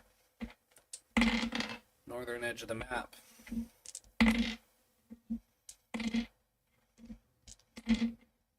And we have another hamlet just a mile away from that one in the hills. So yeah, I think there's some mining country here. Um, if I was working with this map for a campaign, I might find out if there was, say, a character living in this. There's a chance that character types will live in castles. Let's say that this castle had a ninth level fighter living in it. These two villages here, these two hamlets, may well be his holdings, and maybe that's a way that he is turning a profit, is running these mining operations in the mountains and hills here. Um, it's those sorts of lateral connections as you look at how all the results relate to each other that makes populating these maps an enjoyable pastime. But it's also what makes it worth it to do it by hand, taking your time, and not just having a digital generator spit something out for you. So those are all the inhabitations we got for the Badlands there. I'm enjoying seeing comments in the chat. It makes me feel good. So I'll hop back over, see what's going on. Do I like jazz? Yeah. Yeah. All right. I do like jazz. I'm just I'm really in the zone right now, and I'm really enjoying myself. So I'm just gonna keep going.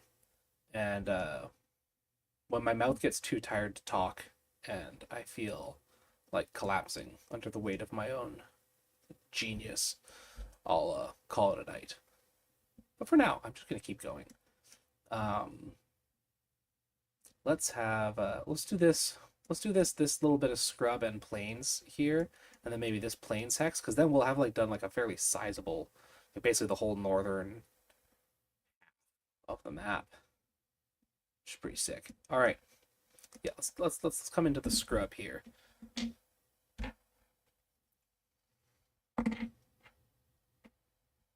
And of course, the first result we get in scrub is forest. And then working out. And then desert.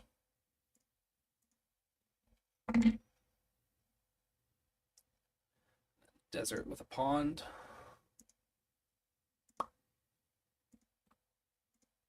Keep bobbing my head to the music, and remember that you guys can't hear it. That it's just for me. It's for my ears only, and that makes me laugh. Oh, another pond. This scrubland isn't that scrubby. In fact, we haven't gotten scrub yet. There we go. We got scrub.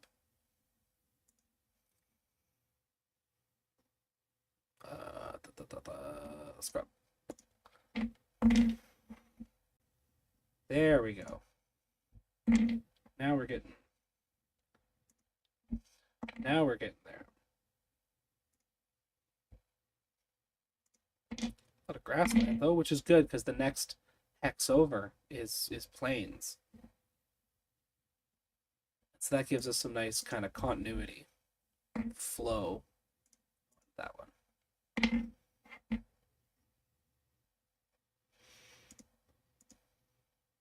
Sick. All right.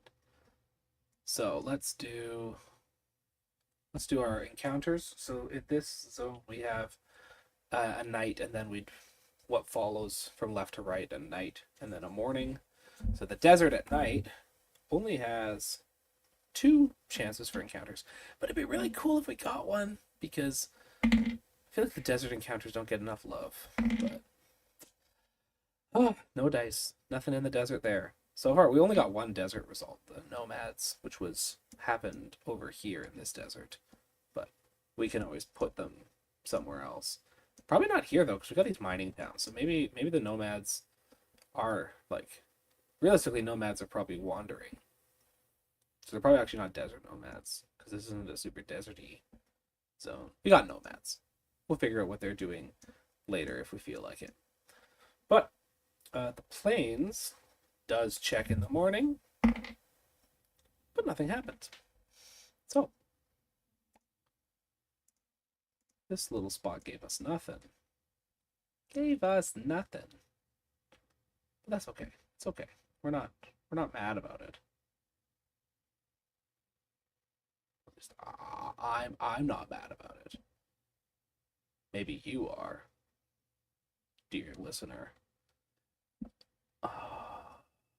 Yeah, let's check habitation. I can feel my brain starting to shut down, but I'm just not ready to quit. You know what? Coffee 3 might save me. Okay. Now we're good. Now we're good. Gas.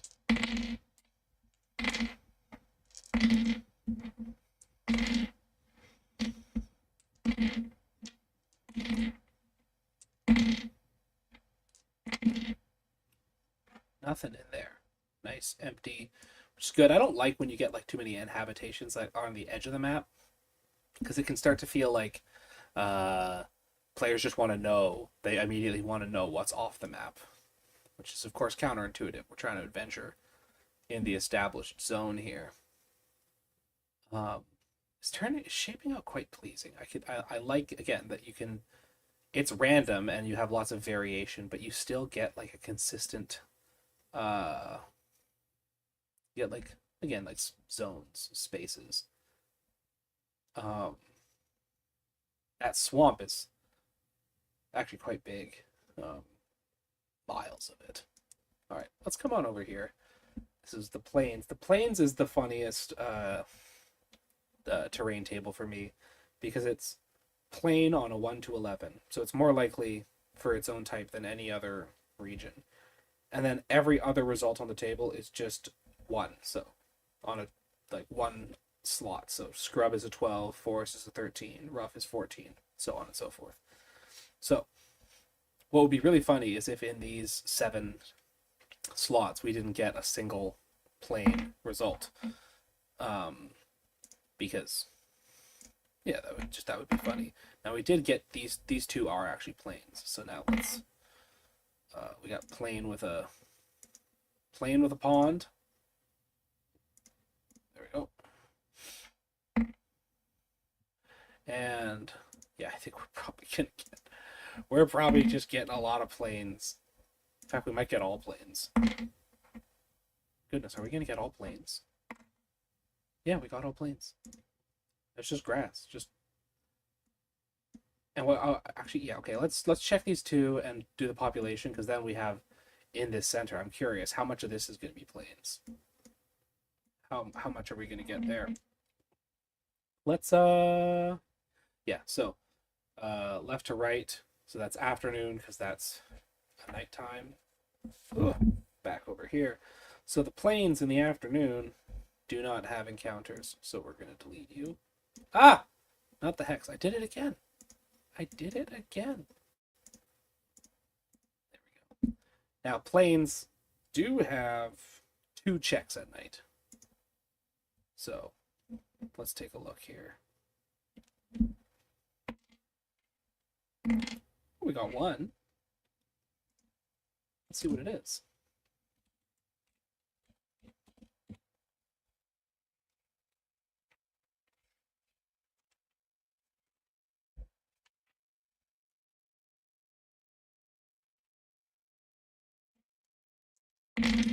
Uh, 71, which on plains.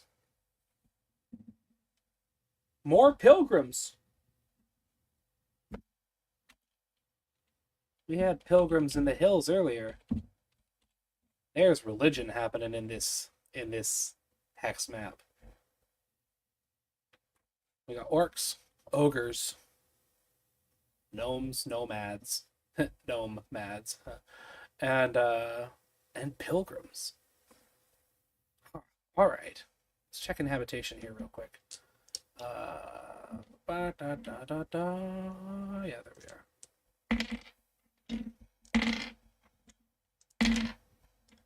9, that's a village, which we established was this one. So much for Nothing on the edge. Single dwelling. On the pond. We can delete campfire there. Sweet. Oh, hey, my music stopped. Gotta start it over. Very good. Alright. Now let's come into the plains once more. Let's check in, see if anyone said anything. Pilgrims have set. Maybe. Maybe. Yeah. Alright. Into the plains.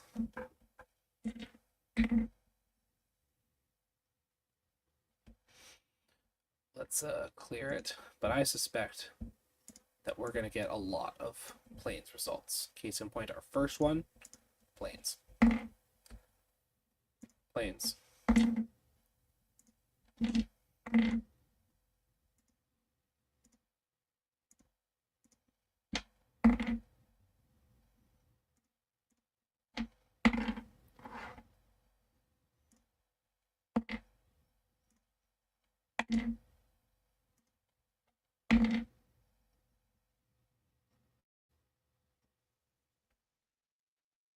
I like that. We got a desert.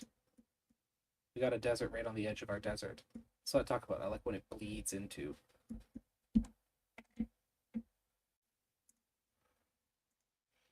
We got a pond. So it repeats.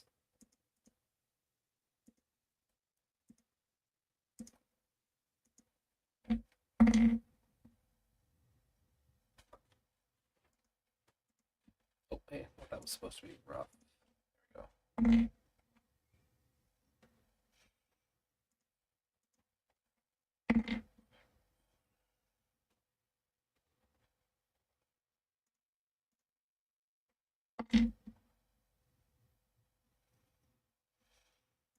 You got another desert swamp.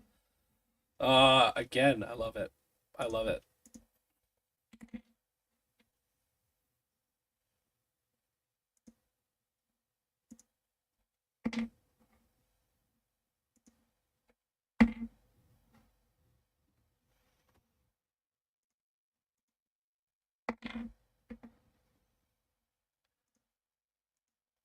Okay, so yeah, mostly plains.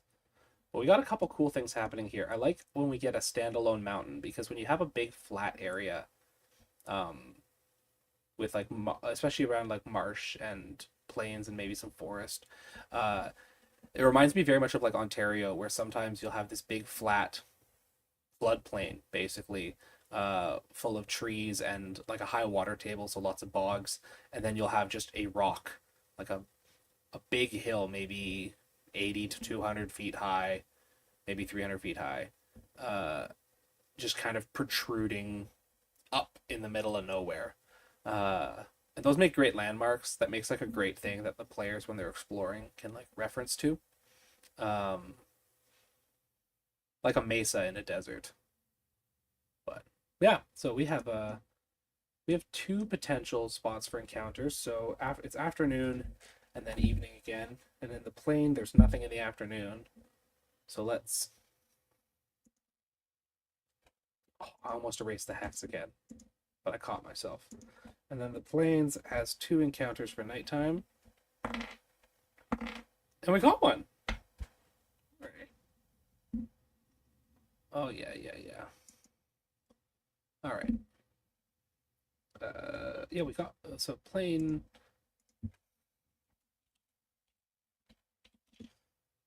Plain one. I don't know why I put the numbers there, but yeah. Anyhow, what's happening in the plains?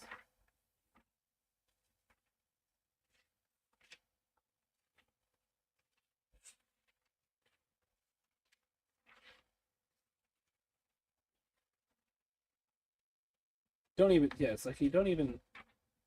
All of these interesting results don't even touch the fact that there is still a whole city where there could be urban encounters, and some of the urban encounters are nuts, especially at night. But we have a plains encounter, so let's see. 19, oh, sorry, 96. 96 on the plains is nice. Wolves. Just some good old fashioned wolves. Pack of wolves on the plains. Okay. I'm starting to rapidly fade here. So I don't know how much longer I will go. But just in case I fade very rapidly, uh just want to quickly talk. We've done a little under half the hex so far, and it can seem like we don't have a lot. We've got giant rats, two instances of ogres, will-o-wisp, two instances of pilgrims, nomads, orcs, brigands, and wolves. But again, when you remember the size of the region, 30, sorry, this isn't even 30, this is 25 miles across. So a man on horseback could absolutely uh, clear that in a day, maybe a day and a half. And so you've got by the time we finish populating the rest of this, we can assume that we'll have, like, I think it's a safe estimate to suggest that we will have uh like this many encounters over again. So like 1, 2, 3, 4, 5, 6, 7, 8, 9, 10, 11. So like even if we get a little less than that, say we get 9, that still gives us like a D20 table of potential encounters that could be had in this 25-mile hex region. And it's kind of tailored to it based on what terrain we've got. And because we've taken the time to roll this meticulously and patiently, uh, the gears are already turning about where the orcs are. Like we established, we think the orcs are probably in these ruins here. And I haven't thought about the nomads yet, but I think the ogres are definitely wandering. Like they're I don't know that the ogres. No, I suppose when we generate the orcs using the monster manual, there's a chance that they might have ogres, and if they have ogres, then that might establish a connection point with one of the two, probably the hill ogres. Maybe we've established that the hill ogres are in one of these foothills because they have a connection to these orcs. And all of this stuff is it's a lot of fun. It's a lot of it's a fun mental exercise. It's a and if you just write everything down, you take belligerent notes and document lots of things, it means that you're always generating a huge backlog of information in your mind that can be pulled out at the drop of a hat when you're running the game. So even if you never use any of the prep directly, the act of engaging with it is filling your mind with all this stuff that can be used in the same way that like stealing ideas from books or movies. Um, yeah, this is good stuff, and I maintain this is a gameable world. This is already uh, an interesting and gameable little region where lots of interesting stuff could happen. Start the players off in the big city, which is right on the edge of the map, on a western frontier. I hate to use the meme, but some west marches, maybe, uh, and have them just pushing out. And it's kind of decivilized. Like there's lots of small settlements that are within like even a half days. Like most of these, this village and this village, they're only like 2 miles of distance between them. You could go over to them in the afternoon and back, right? But despite that, there's a lot of empty space. Uh, even 7-8 square miles of forest can contain a lot of nastiness, uh, especially if it's not close to any major settlements. Um, I think we're coming up on we're coming. How are we doing here? Yeah, we're just past. We're just past 2 hours, and I think what we're gonna do. Yeah, West Marches is a meme. I'm not a fan of some of the core assumptions of the West Marches. Um, it gets close. It gets close to the magic, but it's not quite the magic. Thank you, Dundermoose, for coming in. I appreciate seeing you here. I'm like, we're on amateur hour. I'm checking the comments in the StreamYard app. I think you know what? Cause I'm feeling good, and cause I got a little bit of this coffee left.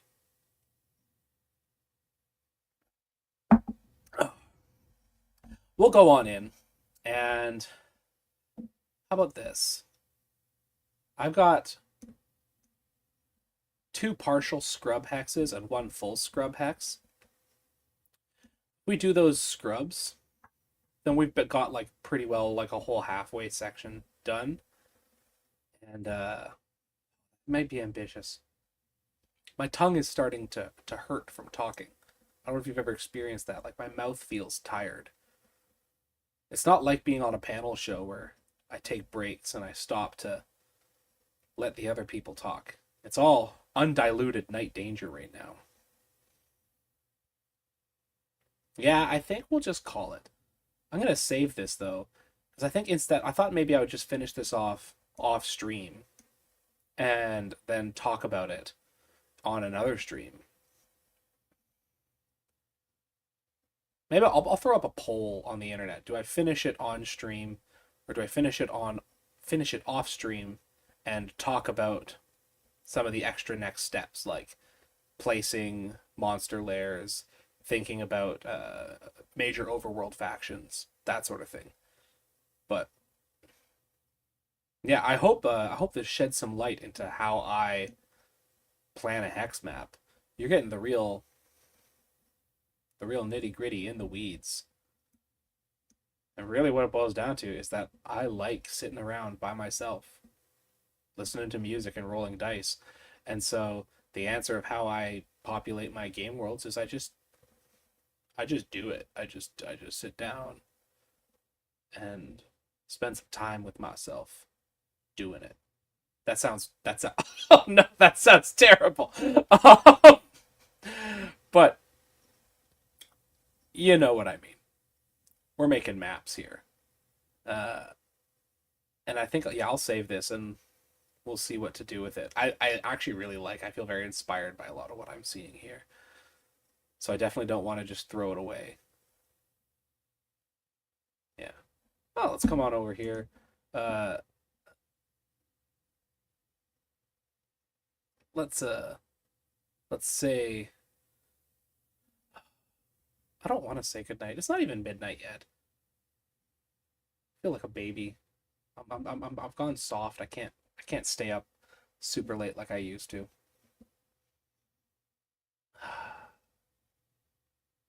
Oh, what's one more? What's one more region between friends? Let's come in here. Yeah, yeah, we're gonna do it. We'll just do it. I haven't gotten. I've gotten because last time we did a scrub hex. Where was it? It's up here. It was just a scrub hex, and we didn't get any scrub.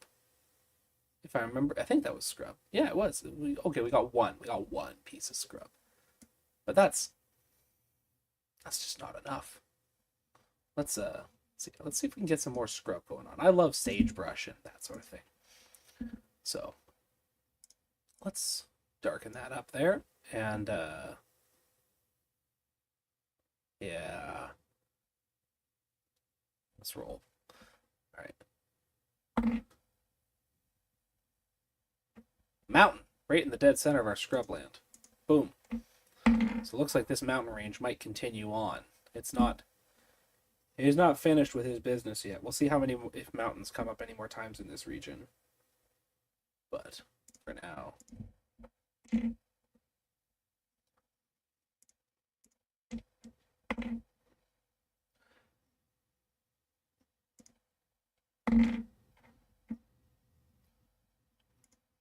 once again, very this I don't know what Gary was thinking when he made the scrub table. It's like if I want like some big sagebrush flats, it just doesn't happen because the odds of getting scrub in the scrub are so slim.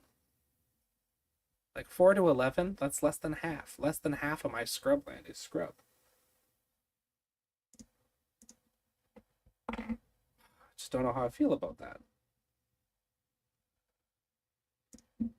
We've gotten a lot of marsh today. I'm surprised how often like 18s and such has come up. It's the dice will always surprise you, and this is why I like doing it by hand, is because you find yourself the brain is always looking for patterns. Like it objectively is just kind of random.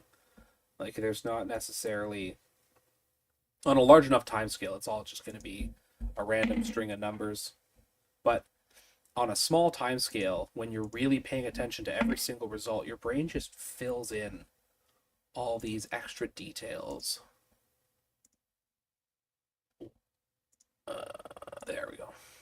Your brain just populates everything that you roll with meaning, which is a lot of fun. It's a pleasant experience, and it's a big part of what makes prep such a delight. I understand why we've, as the bro SR or whatever you want to call it, why there's been a hostility to prep addiction. I understand that there's a lot of people where they feel terrified of what happens if my players go off the railroad. But I really think that there's different types of prep, and filling a map. If you hold the prep with an open palm, you just fill the map with stuff being fully at ease and comfortable with the prospect that none of it will ever get used. Just filling the map for its own sake. You get just have some lovely time spent. So we've got 2 encounters here. Once again, fire means this is where our party would have camped, so it's evening, which means that going left to right we have evening and then morning. So for the evening spot, it's scrub. So let's check our encounters here. Scrub, 3. There's 3 potential encounters, and we got nothing at all. And then the next one, it's plains in the morning. We got nothing. Total peace on the open prairie. Come on up here. Oh, no, let's not get ahead of ourselves. Let's do a check in habitation here. We might get something cool. We've only gotten 1 city, which is again surprises me. The last time I did a hex this size, by the time I reached the halfway point, I had like 4 major cities. You just never know what you're gonna get. 55, 54, 52, 86.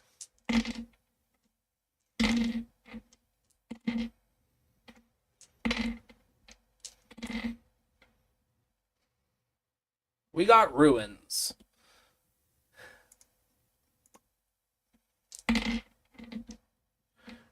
We got a single dwelling right next to the ruins on a mountain. That's flavorful. Who lives there? Who lives in the shadow of a mountain? A mountain full of ruins, no less. What kind of person lives there by themselves? So technically single dwelling is 1 to 12 people, but my mind always imagines some crazed, like the witch in Conan the Barbarian, who's just kind of living in the middle of nowhere by herself. Inexplicably has Subutai chained up out back. We don't ask too many questions about it. But okay, so this is all the habitation we've got. We got a single dwelling there. Now, yeah, I'm going for it. We're gonna fill in this last little section, and then we'll go to bed. We'll be reasonable. All right. So I would just really love it if I could get one more like major settlement size, like a city or something. Because already, like, it's the fact that that's super. This one's super sparse. Like there's a single dwelling, and the mountains have like just a single dwelling and a hamlet. Like it seems like these mountains really are a cutoff point, and nothing lives west of them so far, which could be really flavorful if that turns out to be the case for these these hexes up here. So let's find out. So this is scrub. So across our scrubland is starting dead center with some marsh, which is awesome that we have an encounter check there because marshes have encounter checks all hours of the day. So we'll at least hopefully maybe get a marsh check there. And marshes, as we all know, are full of the undead. Oh, hiccups are coming back. What am I going to do about that? Probably nothing. Maybe I'll hold my breath.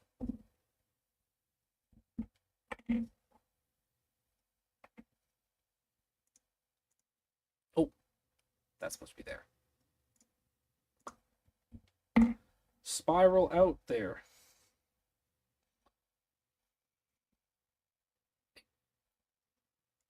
There we go. Scrub. Finally getting some scrub in our scrubland.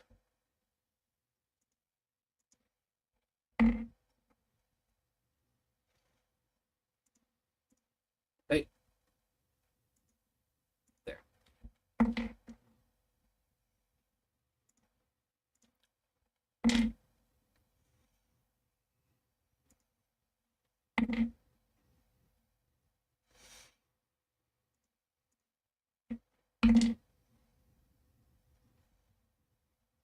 All right. Sick. I like that we have these mountains here, and then we've got this kind of mountain badland along the side there. It creates this kind of valley of sagebrush and plains and a little bit of desert, but mostly, hey, that's supposed to be there, sandy desert. All right, let's check our encounters here. Swamp, come on, swamp, give me some, give me some, give me some. Nah, the swamp has let me down. I've been betrayed.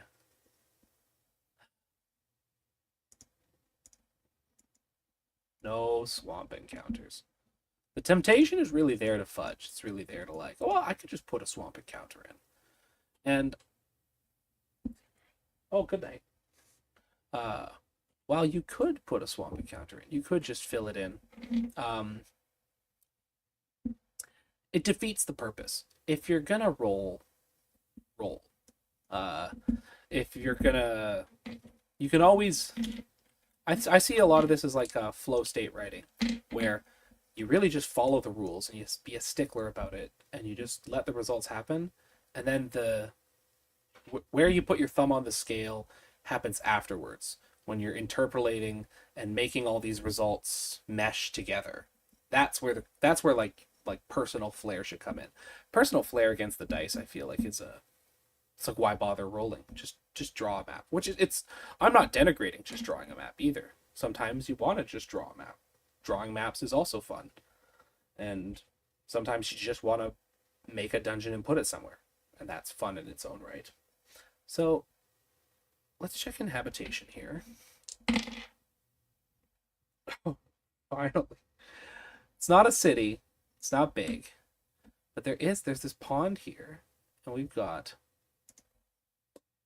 big old town with the pond. So that's cool.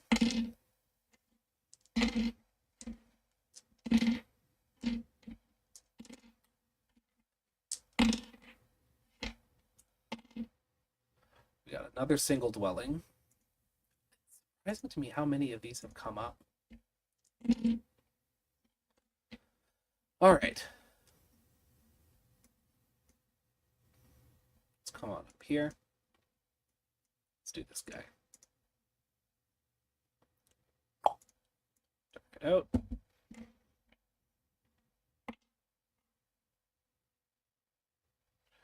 Hills. It's been a pretty brown area, so let's make that brown hills. I like having two colors of hills because it lets you. Oh, it's right next to a marsh. Actually, you know what? No, got a lot of marshy land here. Let's make it green. I like having different colored of the same terrain because it lets you really flavor out the map in a way that I find very, very pleasing.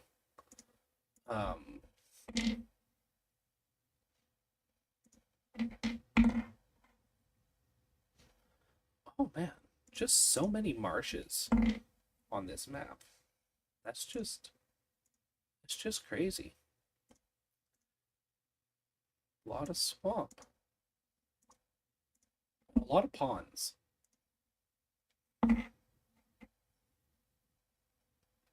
And we got a mountain. And it's the only spot in here. So I'm just going to roll. We're just going to roll it. We're not going to check if it's morning or evening. We're just going to roll and see if there's a mountain encounter. No, there is not. We're not getting any more encounters from this side of the map today. So let's check in habitation.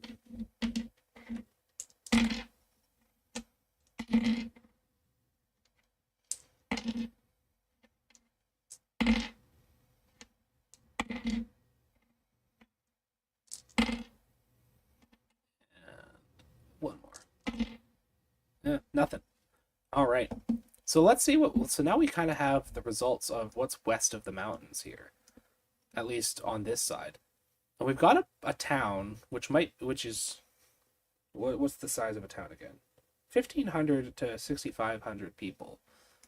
And the nearest town would be the nearest town of comparable size is all the way down here on the long end of the mountains, right there.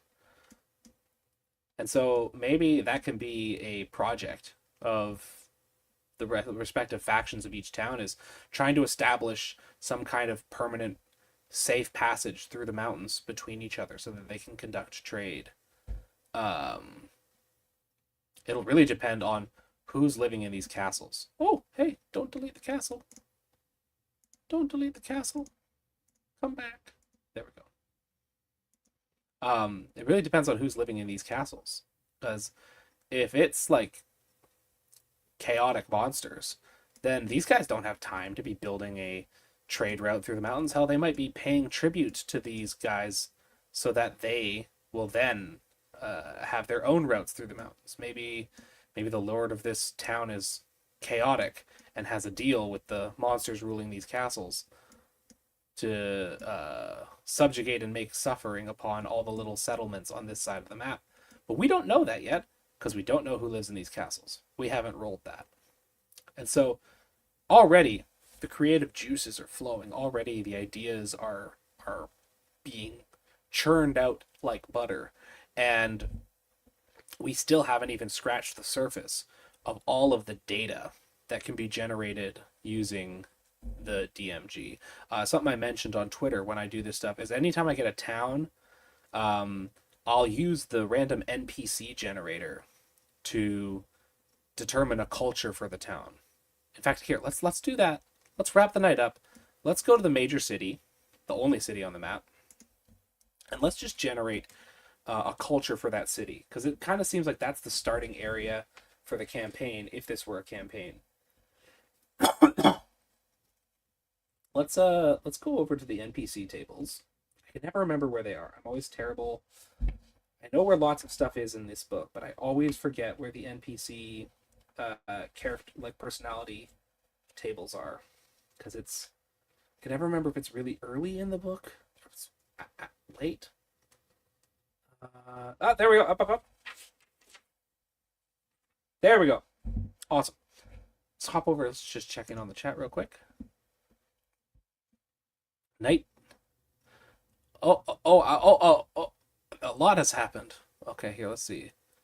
What kind of dice am I throwing there? I'm throwing Chess X D100s and my Game Science D20. I had my Game Science D100, but then I dropped the tens dice and I didn't feel like crawling around under my desk. Prep drunk, play sober. Oh, in reference to like music and creativity. Yeah, I don't endorse creating art under the influence. I find it you always think that your ideas are better than they really are, and your skill suffers. Maybe just, if you're gonna make art, just do it sober. Uh, uh, some politics jokes. Uh, Night danger for president. Night danger for prime minister. Uh, I can't endorse any of that. So yeah, let's personality generate a culture for our city here. Um, I am now taking suggestions while I'm doing this in chat. Brainstorm as we get the results. Like, don't just make nonsense, but let's brainstorm. We'll name the city too, and that's how we'll wrap the night up. Okay, so first of all, what is the overall alignment of the city? Chaotic evil. All right. Uh, that's possessions or wealth. So how prosperous is this town? Scant. So they're broke. Okay. You could do, age is interesting because it can kind of, it's like, well, what's the overall demographic? Is it a town that's bursting forth with like new families, or is it like kind of one of those areas that's getting gradually abandoned? Uh, Seven, mature. So I that's kind of a balanced. So you don't have like a huge baby boom happening, but you're also not like trying to prop up a horribly aging population. So just like a regular old. We have a general characteristic. Uh, Eight, foppish. So the people here are, well, yeah, they're foppish. You know what it means. Sanity. Um, Now, this should be noted.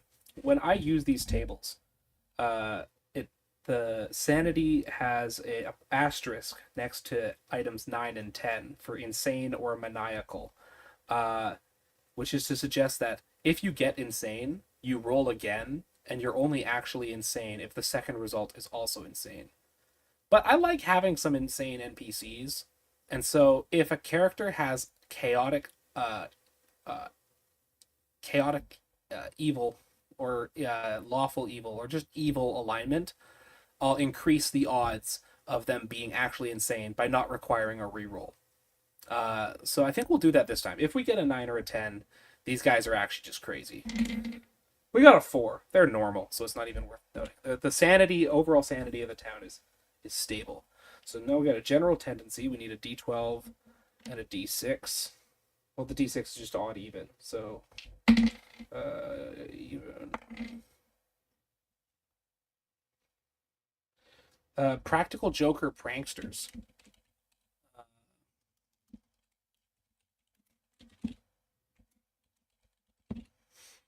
Right. Personality. Where's my D8?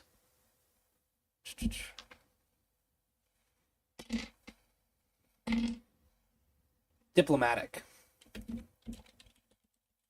Oh, accidentally bumped my caps lock there. We'll fix that later. Disposition. Compassionate sensitive. Oh, let's actually hit enter there. Let it be known that a notepad is the best word processor, because you doesn't let you futz about with formatting or font or spacing or margins.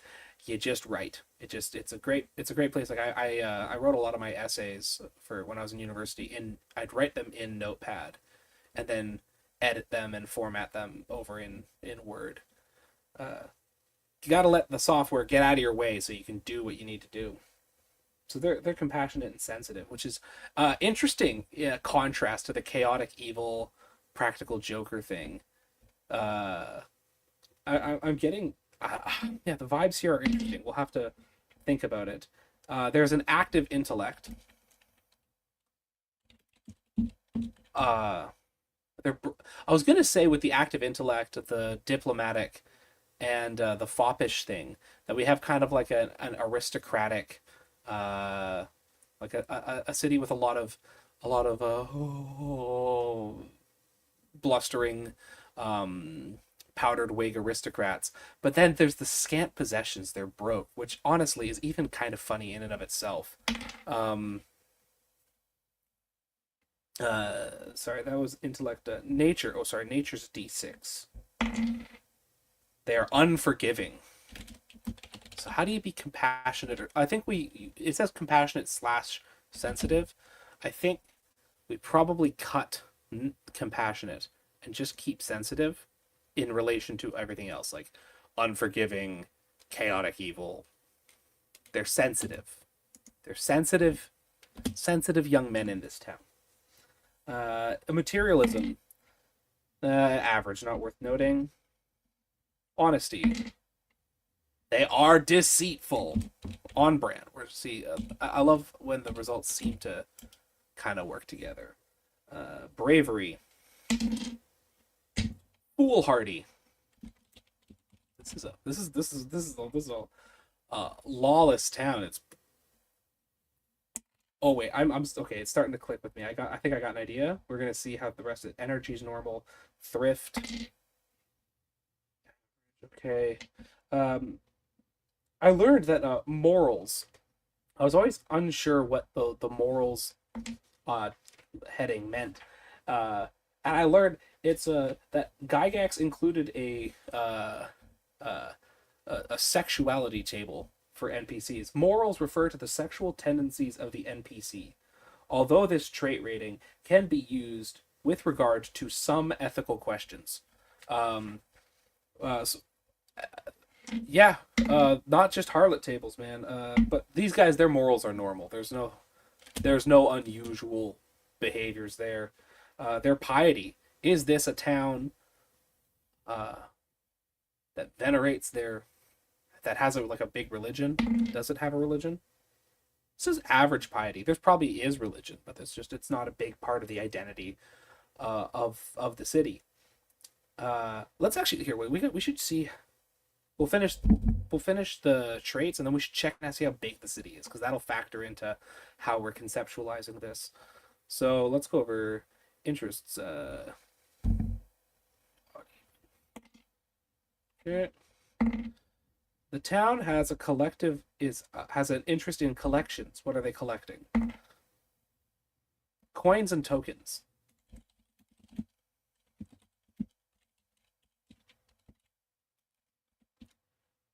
Okay, so they're collectors of coins and tokens. They're deceitful, foolhardy, unforgiving. There's an active town intellect. Let's uh let's hop back to Appendix B. How big is this town? 10 to 60,000. So let's roll a d6 here. 30,000. It's a town of 30,000 people, which is not small in the slightest. I would say that if we're honest with ourselves, unless it's got an extremely high population density, it probably can't actually all fit in that one hex, in that 1 mile hex. Um, we already know that it's bordering on a lake here, with ruins on the other side of the lake, and that there's a castle right here. I want to know who's in this castle.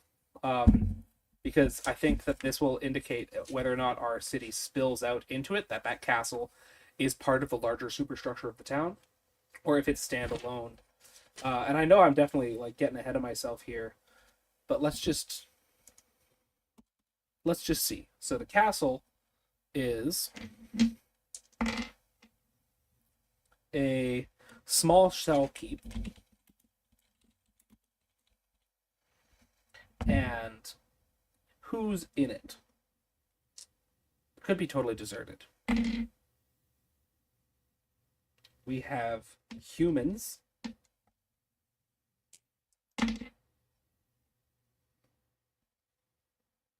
berserkers.